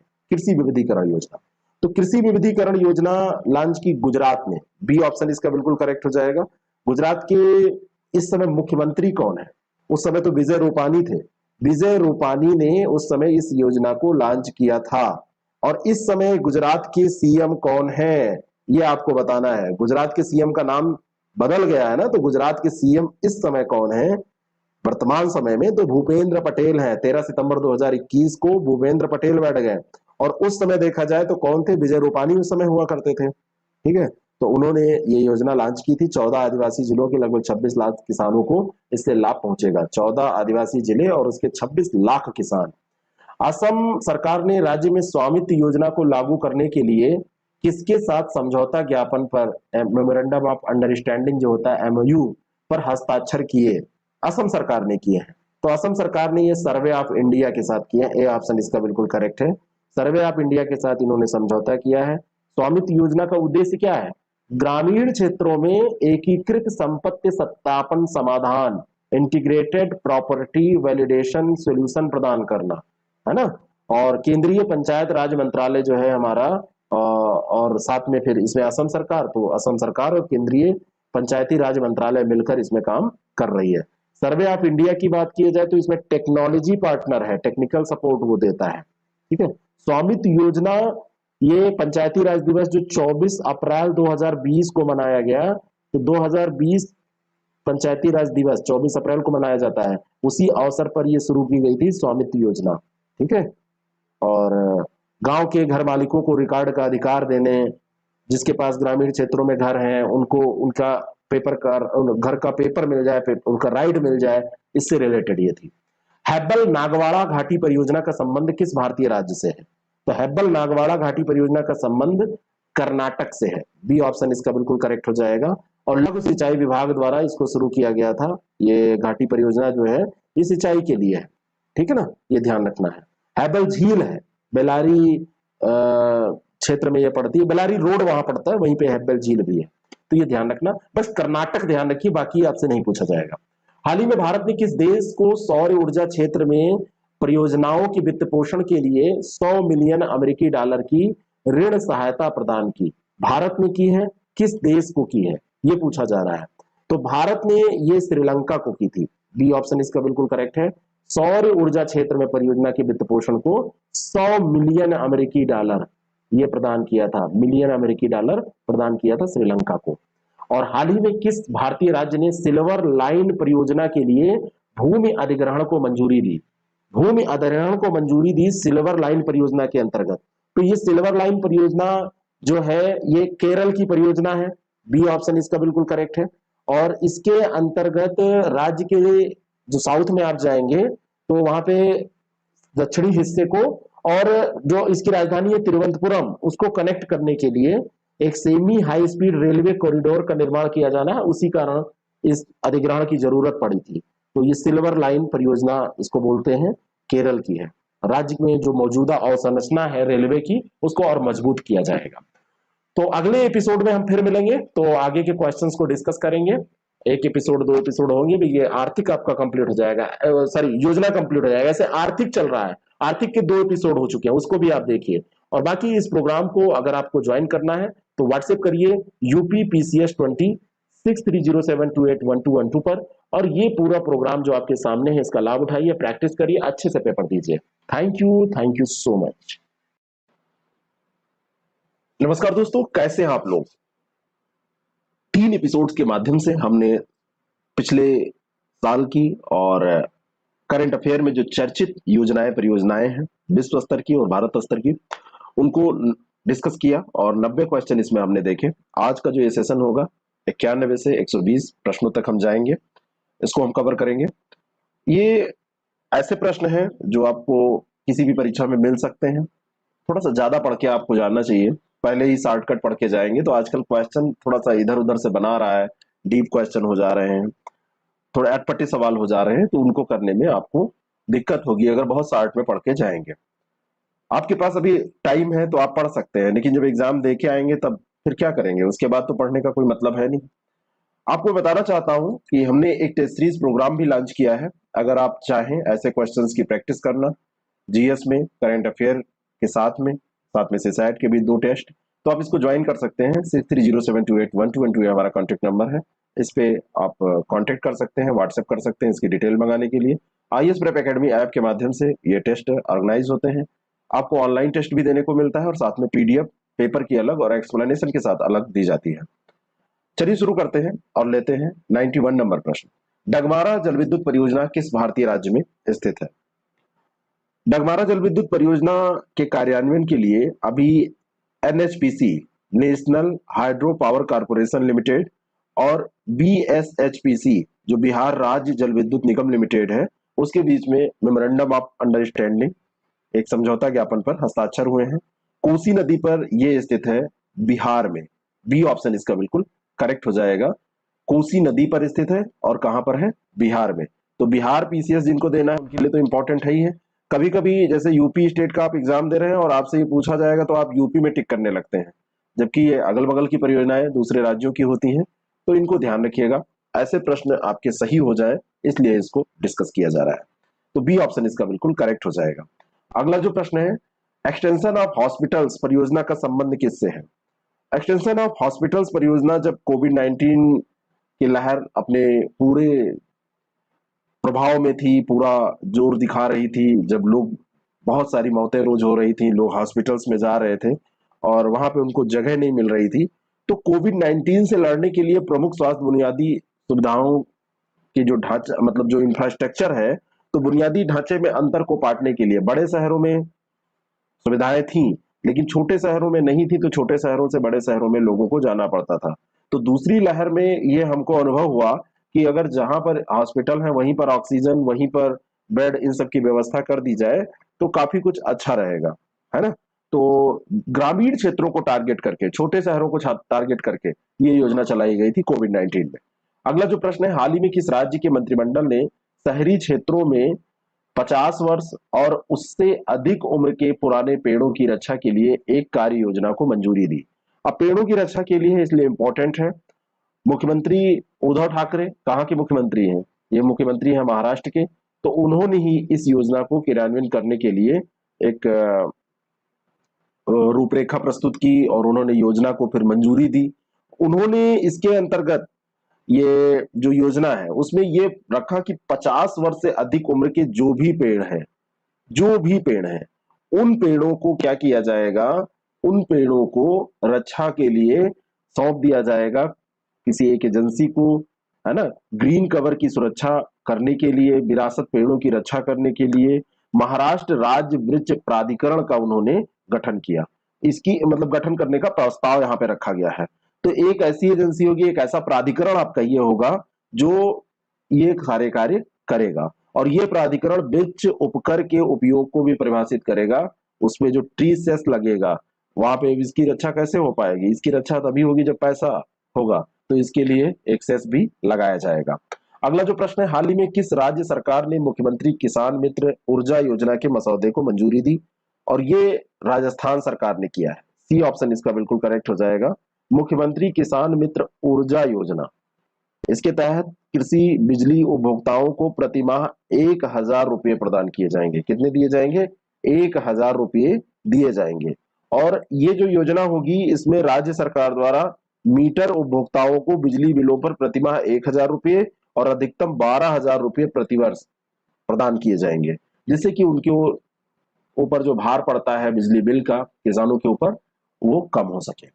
अगला जो प्रश्न है, किस संस्था ने Franklin Templeton asset management company को 2 साल के लिए नई ऋण योजना शुरू करने से रोक दिया है? तो ये संस्था है सेबी। अब सेबी संस्था के बारे में कई बार आपसे पूछा जाता है, भारतीय प्रतिभूति और विनिमय बोर्ड। तो सेबी की स्थापना कब हुई थी? ये प्रश्न बहुत बार बना है। ये 12 अप्रैल, तिथि भी इसकी इंपॉर्टेंट है, 1988 को इसकी स्थापना हुई थी और उसके बाद में इसको वैधानिक मान्यता दी गई थी 30 जनवरी 1992 में। सेबी अधिनियम जब 92 में लाया गया था तो 1992 में इसको वैधानिक मान्यता दे दी गई। सेबी जो है वो क्या करता है? सेबी का कार्य क्या है? प्रतिभूति और वित्त का नियमन करता है, इसका नाम ही यही है, ठीक है? तो इसने अभी क्या किया, फ्रैंकलिन टेम्पटन एसेट मैनेजमेंट एक कंपनी थी, तो उसने उससे कहा कि 2 साल के लिए नई ऋण योजना तुम नहीं शुरू कर सकते हो। मैंने यही यही देखता है, तो बी ऑप्शन इसका करेक्ट हो जाएगा। E100 परियोजना, E100 प्रोजेक्ट का संबंध किससे है? आपने कई बार इसको सुन रखा होगा, चर्चा में अक्सर रहता है। E100 जो प्रोजेक्ट है ये एक महत्वाकांक्षी परियोजना है, प्रधानमंत्री मोदी जी ने इसको पायलट प्रोजेक्ट के तौर पर लॉन्च किया था, एथेनॉल के उत्पादन और वितरण के लिए एक नेटवर्क स्थापित करने से। सीधा पूछा जा सकता है किससे रिलेटेड है, तो एथेनॉल के उत्पादन और वितरण से। बी ऑप्शन इसका बिल्कुल करेक्ट हो जाएगा, ठीक है? भारत में एथेनॉल क्षेत्र की अगर बात करें तो एथेनॉल 21वीं सदी के भारत की एक प्रमुख प्राथमिकता आप मान सकते हैं ये है। और इथेनॉल इसलिए इंपॉर्टेंट है क्योंकि पर्यावरण की दृष्टि से तो अनुकूल है ही है। अगर इसको एग्रीकल्चर से रिलेट किया जाए तो किसानों के लिए भी ये काफी अनुकूल है, सकारात्मक प्रभाव उन पर पड़ेगा अगर उनकी वाणिज्यिक खेती इस तरीके से बढ़ेगी। 2025 तक सरकार ने लक्ष्य रखा है कि पेट्रोल में 20% एथनॉल मिश्रित किया जाएगा। 20% ये मिश्रित किया जाएगा, ठीक है ना। अभी कितने प्रतिशत किया जाता है, वर्तमान में पेट्रोल में कितने प्रतिशत एथनॉल होता है, तो ये भी आपको जानना चाहिए। पेट्रोल में एथनॉल कितना होता है अभी, है ना। तो ये इस समय वर्तमान में कितना होता है, ये कमेंट करके आप जरा हमको बताइएगा। 20% की तो बात हो रही है, अभी कितना होता है, 10% होता है या कम होता है, इसको जरा कमेंट करके आप बताना। हाल ही में किस राज्य या केंद्र शासित प्रदेश ने छात्रों के लिए यून टैब योजना लॉन्च की है? यून टैब योजना, यून टैब योजना जो है वो है क्या, सबसे पहले तो ये आप जानिए। ये जो योजना है यून टैब योजना, ये स्कूल शिक्षा विभाग की एक पहल है जिसके अंतर्गत आईटी का तकनीकी सहयोग भी इसमें लिया गया है। और इसमें सरकारी स्कूलों का जो सिलेबस है उसको वीडियो लेक्चर के माध्यम से, ऑनलाइन क्लासेस के माध्यम से प्रीलोडेड करके इसमें दिया जाएगा, जिससे कि बच्चे, जैसे कोविड के कारण बहुत कुछ हमने सीखा, ऑनलाइन एजुकेशन कितना महत्वपूर्ण है ये सब सीखा, तो उसी के तहत लद्दाख में ये योजना चलाई गई है 6 से 12 तक के छात्रों के लिए। बी ऑप्शन इसका बिल्कुल करेक्ट है, क्लासेस अपलोड करके दे दी जाएंगी और बच्चे आराम से इसमें पढ़ सकते हैं, ठीक है। लद्दाख जम्मू कश्मीर 2 केंद्र शासित प्रदेश बनाए गए थे 31 अक्टूबर 2019 को, है ना। और ये एक जम्मू कश्मीर बन गया था केंद्र शासित प्रदेश, और लद्दाख पहले ये पूरा क्षेत्र किसमें हुआ करता था, जम्मू कश्मीर में। हाल ही में किस देश की संसद ने एक कृत्रिम द्वीप की योजना को मंजूरी दी? कौन सी कंट्री की पार्लियामेंट है जिसने कृत्रिम द्वीप योजना को मंजूरी दी है? तो ये भी एक योजना ही है। तो डेनमार्क की, यहाँ पे डेनमार्क देखिए दिया नहीं है तो इनमें से कोई नहीं हो जाएगा। डेनमार्क की जो संसद है उसने कृत्रिम द्वीप योजना को मंजूरी दी है। ऐसा द्वीप यहाँ पर जिसमें 35,000 लोग रहेंगे, और ये कोपेनहेगन के बंदरगाह को समुद्र के बढ़ते स्तर से बचाने में मदद करेगा। कोपेनहेगन के बंदरगाह को समुद्र बढ़ते स्तर से बचाने में ये मदद करेगा। तो ये ध्यान रखना, भाई इतना ध्यान रखना है। ये जो कृत्रिम द्वीप होगा ये डेनमार्क का है, और लिनेट होम्स द्वीप ये है जो कि एक वर्ग मील का क्षेत्रफल लगभग है इसका, वहां पे डेवलपमेंट किया जाएगा। लिनेट, इसकी स्पेलिंग ये है LYNTTE, लिनेट होम आइलैंड। तो यहाँ पर डेवलपमेंट किया जाएगा, वहीं पे सुरंग, मेट्रो लाइन सब कुछ बनाया जाएगा। अगला जो प्रश्न है, हाल ही में किस बैंक ने 2031-32 तक कार्बन न्यूट्रल बनने की योजना बनाई है? तो ये भी अभी चर्चा में कई बार ये रहता है। अभी एक एशिया की रिपोर्ट आई थी, एशिया मनी की, करंट अफेयर में हमने इसको डिस्कस किया था। तो उसके अंतर्गत भी इस बैंक को बहुत ही अच्छा स्थान दिया गया है भारत में सबसे अच्छी कंपनी के तौर पर, और ये है HDFC बैंक। तो डी ऑप्शन इसका बिल्कुल करेक्ट हो जाएगा। इसने कहा है 2031-32 तक हम कार्बन न्यूट्रल बन जाएंगे। कार्बन न्यूट्रल कैसे बनेंगे? जो इसके परिचालन में ऊर्जा खर्च होती है, बैंक के परिचालन में नवीकरणीय ऊर्जा का उपयोग ये करेंगे। पर्यावरण, सामाजिक और कॉर्पोरेट गवर्नेंस रणनीति के तहत इलेक्ट्रिक वाहनों का इस्तेमाल ये लोग करेंगे। जितना भी ऊर्जा जनन करेंगे वो सब कैसे करेंगे? नवीकरणीय ऊर्जा का उपयोग करेंगे। तो इस तरीके से ये कार्बन न्यूट्रल बनने की राह पे चल रहे हैं। हाल ही में युवा लेखकों को प्रशिक्षित करने के लिए किस योजना की शुरुआत शिक्षा मंत्रालय ने की है? तो इस योजना का नाम ही क्या है? युवा योजना। युवा लेखकों को इसमें प्रशिक्षित किया जाएगा, 30 वर्ष से कम आयु के जो युवा और नवोदित लेखक हैं उनको।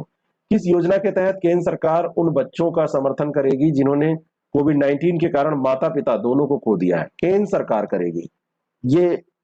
एक तो उत्तराखंड गवर्नमेंट की हमने पढ़ा था, उस योजना का नाम क्या था, उसको हम डिस्कस कर चुके हैं। जरा बताइएगा उस योजना का नाम क्या था जो उत्तराखंड गवर्नमेंट की थी। और जो केंद्र सरकार कर रही है कोविड-19 में माता पिता दोनों को जिन्होंने खो दिया है उनके लिए, उस योजना का नाम है PM cares for children. A option इसका बिल्कुल करेक्ट हो जाएगा। PM केयर्स फॉर चिल्ड्रन योजना के तहत मदद की जाएगी। 18 वर्ष की आयु तक उनको मासिक वजीफा दिया जाएगा। 23 वर्ष की आयु में जब वो प्रवेश करेंगे तो उसमें 10 लाख रुपए भी उनको प्रदान करने का लक्ष्य रखा गया है। किस भारतीय राज्य ने कृषि कर्ण परियोजना शुरू की है? पूछी जा सकती है, नाम बड़ा अच्छा है, कृषि कर्ण परियोजना, लेकिन ये इधर उत्तर भारत की नहीं है, ये दक्षिण भारत की योजना है, केरल की है। बी ऑप्शन इसका बिल्कुल करेक्ट हो जाएगा। मिनी पानी हाउस बनाया जाएगा, एक प्रकार का ग्रीन हाउस ये होगा, और वहां पर इसका निर्माण किया जाएगा इनके तहत, और इसमें स्टार्टअप्स भी काम कर रहे हैं, वो आपसे नहीं पूछे जाएंगे।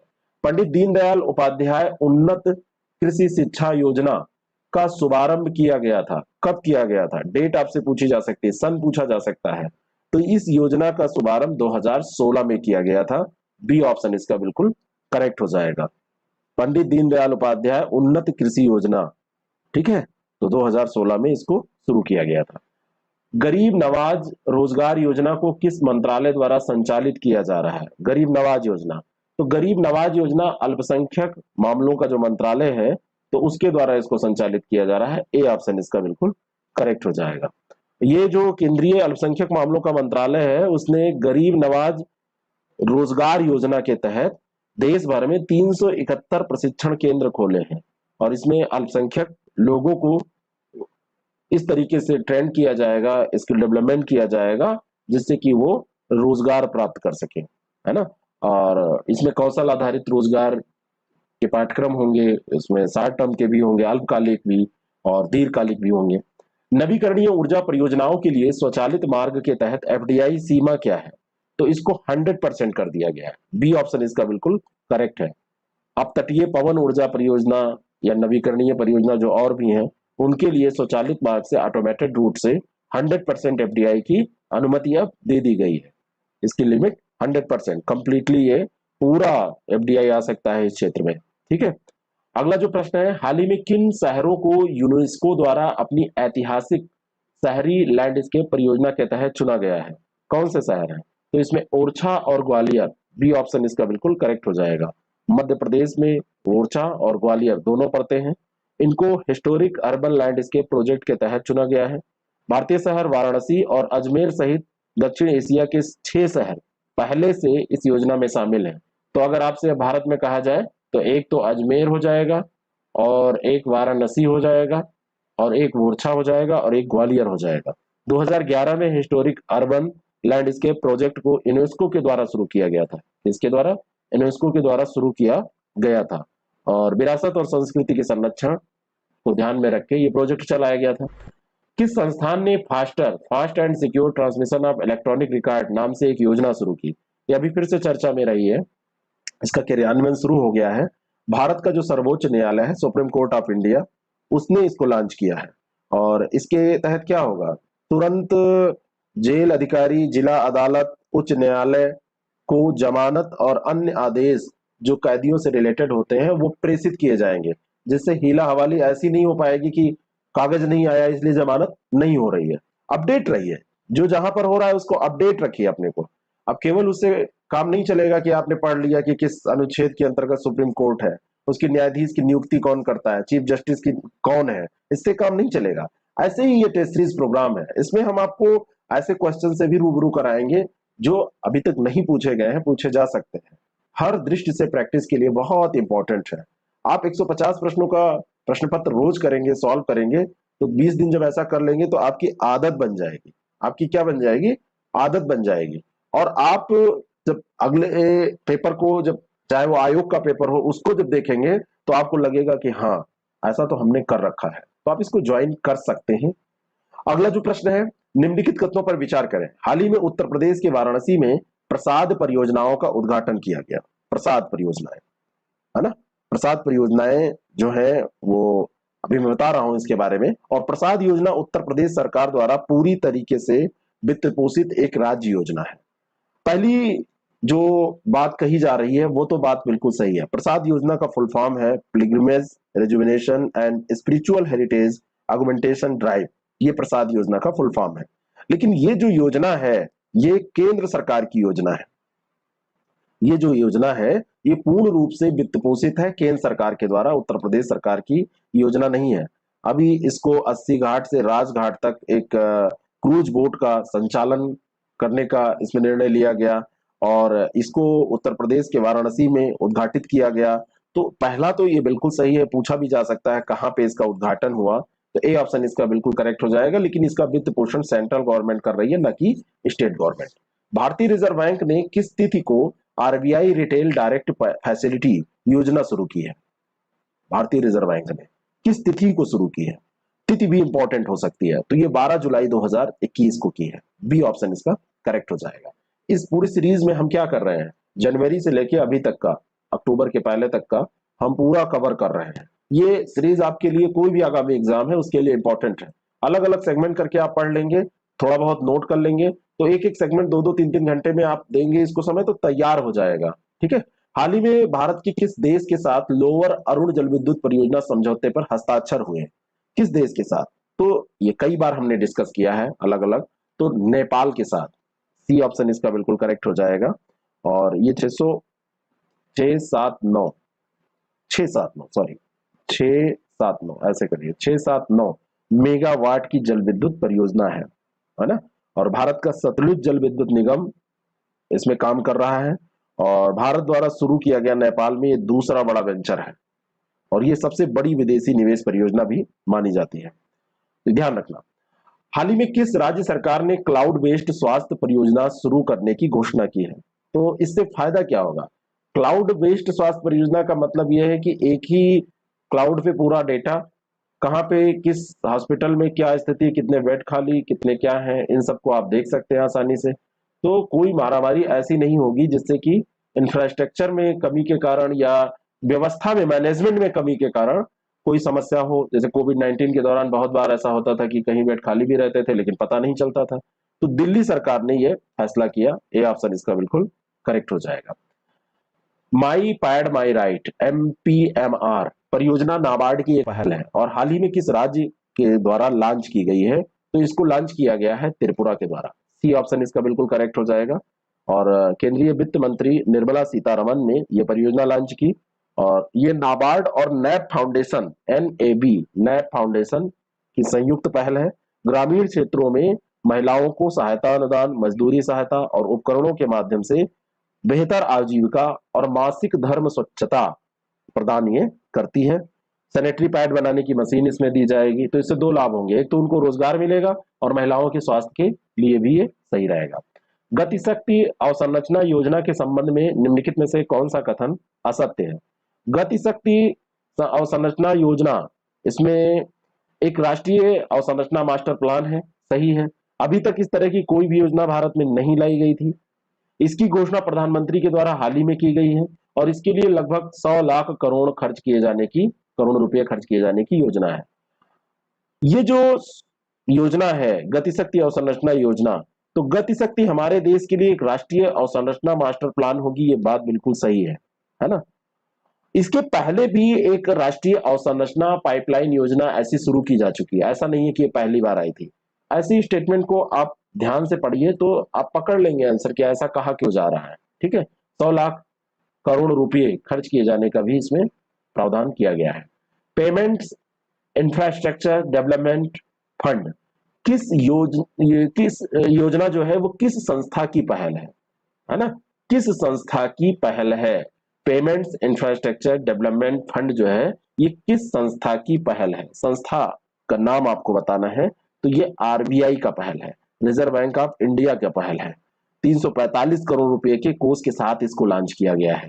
345 करोड़ रुपए के कोष के साथ इसको लॉन्च किया गया है।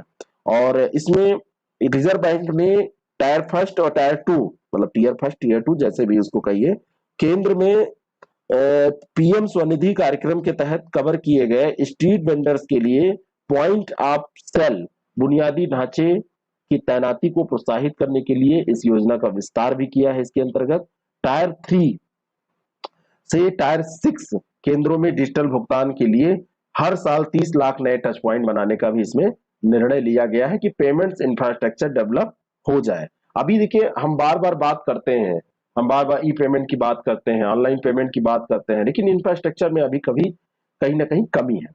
हाल ही में कहां पर भारत की सबसे बड़ी फ्लोटिंग सोलर परियोजना का वाणिज्यिक परिचालन शुरू किया गया? बहुत इंपॉर्टेंट ये प्रश्न है, और इस प्रश्न का सही उत्तर हो जाएगा सिमहाद्री।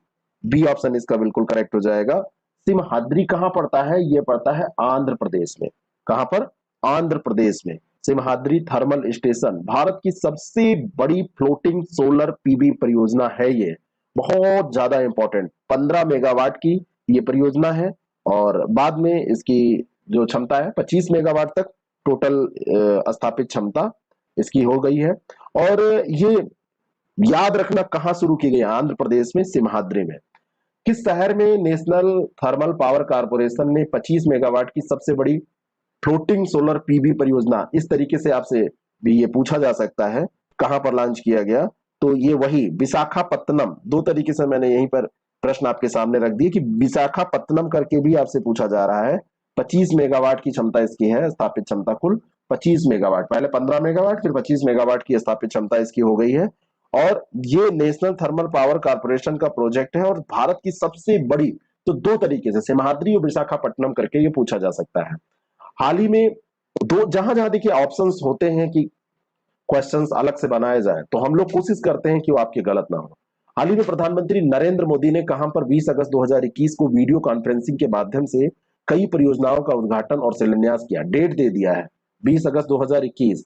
जाहिर सी बात है कुछ ऐसा है कि बड़ा हुआ होगा, तो सोमनाथ गुजरात में, बी ऑप्शन इसका बिल्कुल करेक्ट है। सोमनाथ गुजरात में पीएम मोदी ने 20 अगस्त को कई परियोजनाओं का उद्घाटन किया था। सोमनाथ सैरगाह एक योजना थी, सोमनाथ प्रदर्शनी केंद्र एग्जीबिशन सेंटर का उद्घाटन, है ना, पुराने सोमनाथ के पुनर्निर्मित मंदिर परिषद का वहीं पे उद्घाटन, तो ये सारी चीजें की गई थी। ठीक है, वीडियो कॉन्फ्रेंसिंग के जरिए ही किया गया, लेकिन डेट इंपॉर्टेंट है। ठीक है, आगे बढ़ते हैं, अगला प्रश्न लेते हैं, 118 नंबर प्रश्न। किस राज्य या केंद्र शासित प्रदेश ने दलित बंधु योजना शुरू की है? योजना का क्या नाम है? दलित बंधु योजना। किस केंद्र शासित प्रदेश ने शुरू की है? दलित बंधु योजना, इसका सही उत्तर हो जाएगा तेलंगाना। यूपी मत मारिएगा, सी ऑप्शन इसका बिल्कुल करेक्ट हो जाएगा। ठीक है, और तेलंगाना में हुजूर नगर विधानसभा क्षेत्र पड़ता है, तो वहीं से, वहां पे सालापल्ली गांव है, वहीं से इसको शुरू किया गया। इतना डिटेल में आपसे पूछा नहीं जाएगा। अगला जो प्रश्न है, राजीव गांधी ग्रामीण भूमिहीन मजदूर न्याय योजना के तहत भूमिहीन मजदूरों को कौन सा राज्य या केंद्र शासित प्रदेश या केंद्र सरकार, जो मतलब केंद्र शासित प्रदेश की जो सरकार है, वो 6,000 रुपए प्रदान करने जा रहा है। अब इस क्वेश्चन को तो सीधा आप जान लीजिए कि जहां पे कांग्रेस गवर्नमेंट होगी वही करेगा, राजीव गांधी नाम कौन रखेगा? वैसे ही भाजपा गवर्नमेंट तो नाम चेंज ही कर रही है। तो अब इसमें अगर आप इतना गेस कर सकें तो छत्तीसगढ़ इसका उत्तर हो जाएगा, ए ऑप्शन इसका बिल्कुल करेक्ट हो जाएगा। ऐसा नहीं है कि अन्य कहीं नहीं है, राजस्थान में भी ऐसा है। तो एक बात बता रहा हूं कि कुछ राज्य आप इससे बाहर भी कर सकते हैं। खैर इसमें तो ऐसे ही राज्य दिए गए हैं जहां पर है गवर्नमेंट, तो उत्तर प्रदेश तो नहीं होगा, ये मैं बता रहा था। और अगला प्रश्न है, एशियाई विकास बैंक ने किस भारतीय राज्य को ग्रामीण कनेक्टिविटी सुधार परियोजना के लिए 300 मिलियन अमेरिकी डॉलर के अतिरिक्त ऋण को मंजूरी दी है? ठीक है, और ये राज्य है महाराष्ट्र। बी ऑप्शन इसका बिल्कुल करेक्ट हो जाएगा। एशियाई विकास बैंक ने दी है, राज्य को ग्रामीण कनेक्टिविटी सुधार परियोजना के लिए दी है, 300 मिलियन अमेरिकी डॉलर की ये ऋण दी है, ऋण दिया है इसको। अब एशियाई विकास बैंक के बारे में अगर बात की जाए कि इसका आपसे पूछ लिया जाए मुख्यालय कहां पर है, तो आप क्या बताएंगे? इसका मुख्यालय पड़ता है मनीला। मनीला कहां पर पड़ता है? फिलीपींस में। ठीक है, तो ये ध्यान रखना, ग्रामीण सड़कों का विकास, दूर दराज के क्षेत्रों में जो रिमोट एरियाज के मार्केट्स हैं उनको कनेक्ट करने का, ग्रामीण कनेक्टिविटी का मतलब केवल मोबाइल फोन मत समझ लीजिएगा, कनेक्टिविटी और भी चीजों से होती है, तो ये ध्यान रखिएगा। तो आगे मिलते हैं और भी हम डिस्कस करते हैं। एक एपिसोड और इसमें आएगा जिसमें अपडेट हो जाएगा पूरा आगे तक का। और बाकी आपको कोई इंफॉर्मेशन चाहिए 6307281212 पर आप कांटेक्ट करके या व्हाट्सएप करके जानकारी ले सकते हैं। और ये बहुत अच्छा प्रोग्राम है, 1 तारीख से स्टार्ट है, कभी भी आप इसको ज्वाइन कर सकते हैं, लेकिन जितनी जल्दी ज्वाइन करेंगे आप उतना अच्छा इसका लाभ उठा पाएंगे। Thank you so much.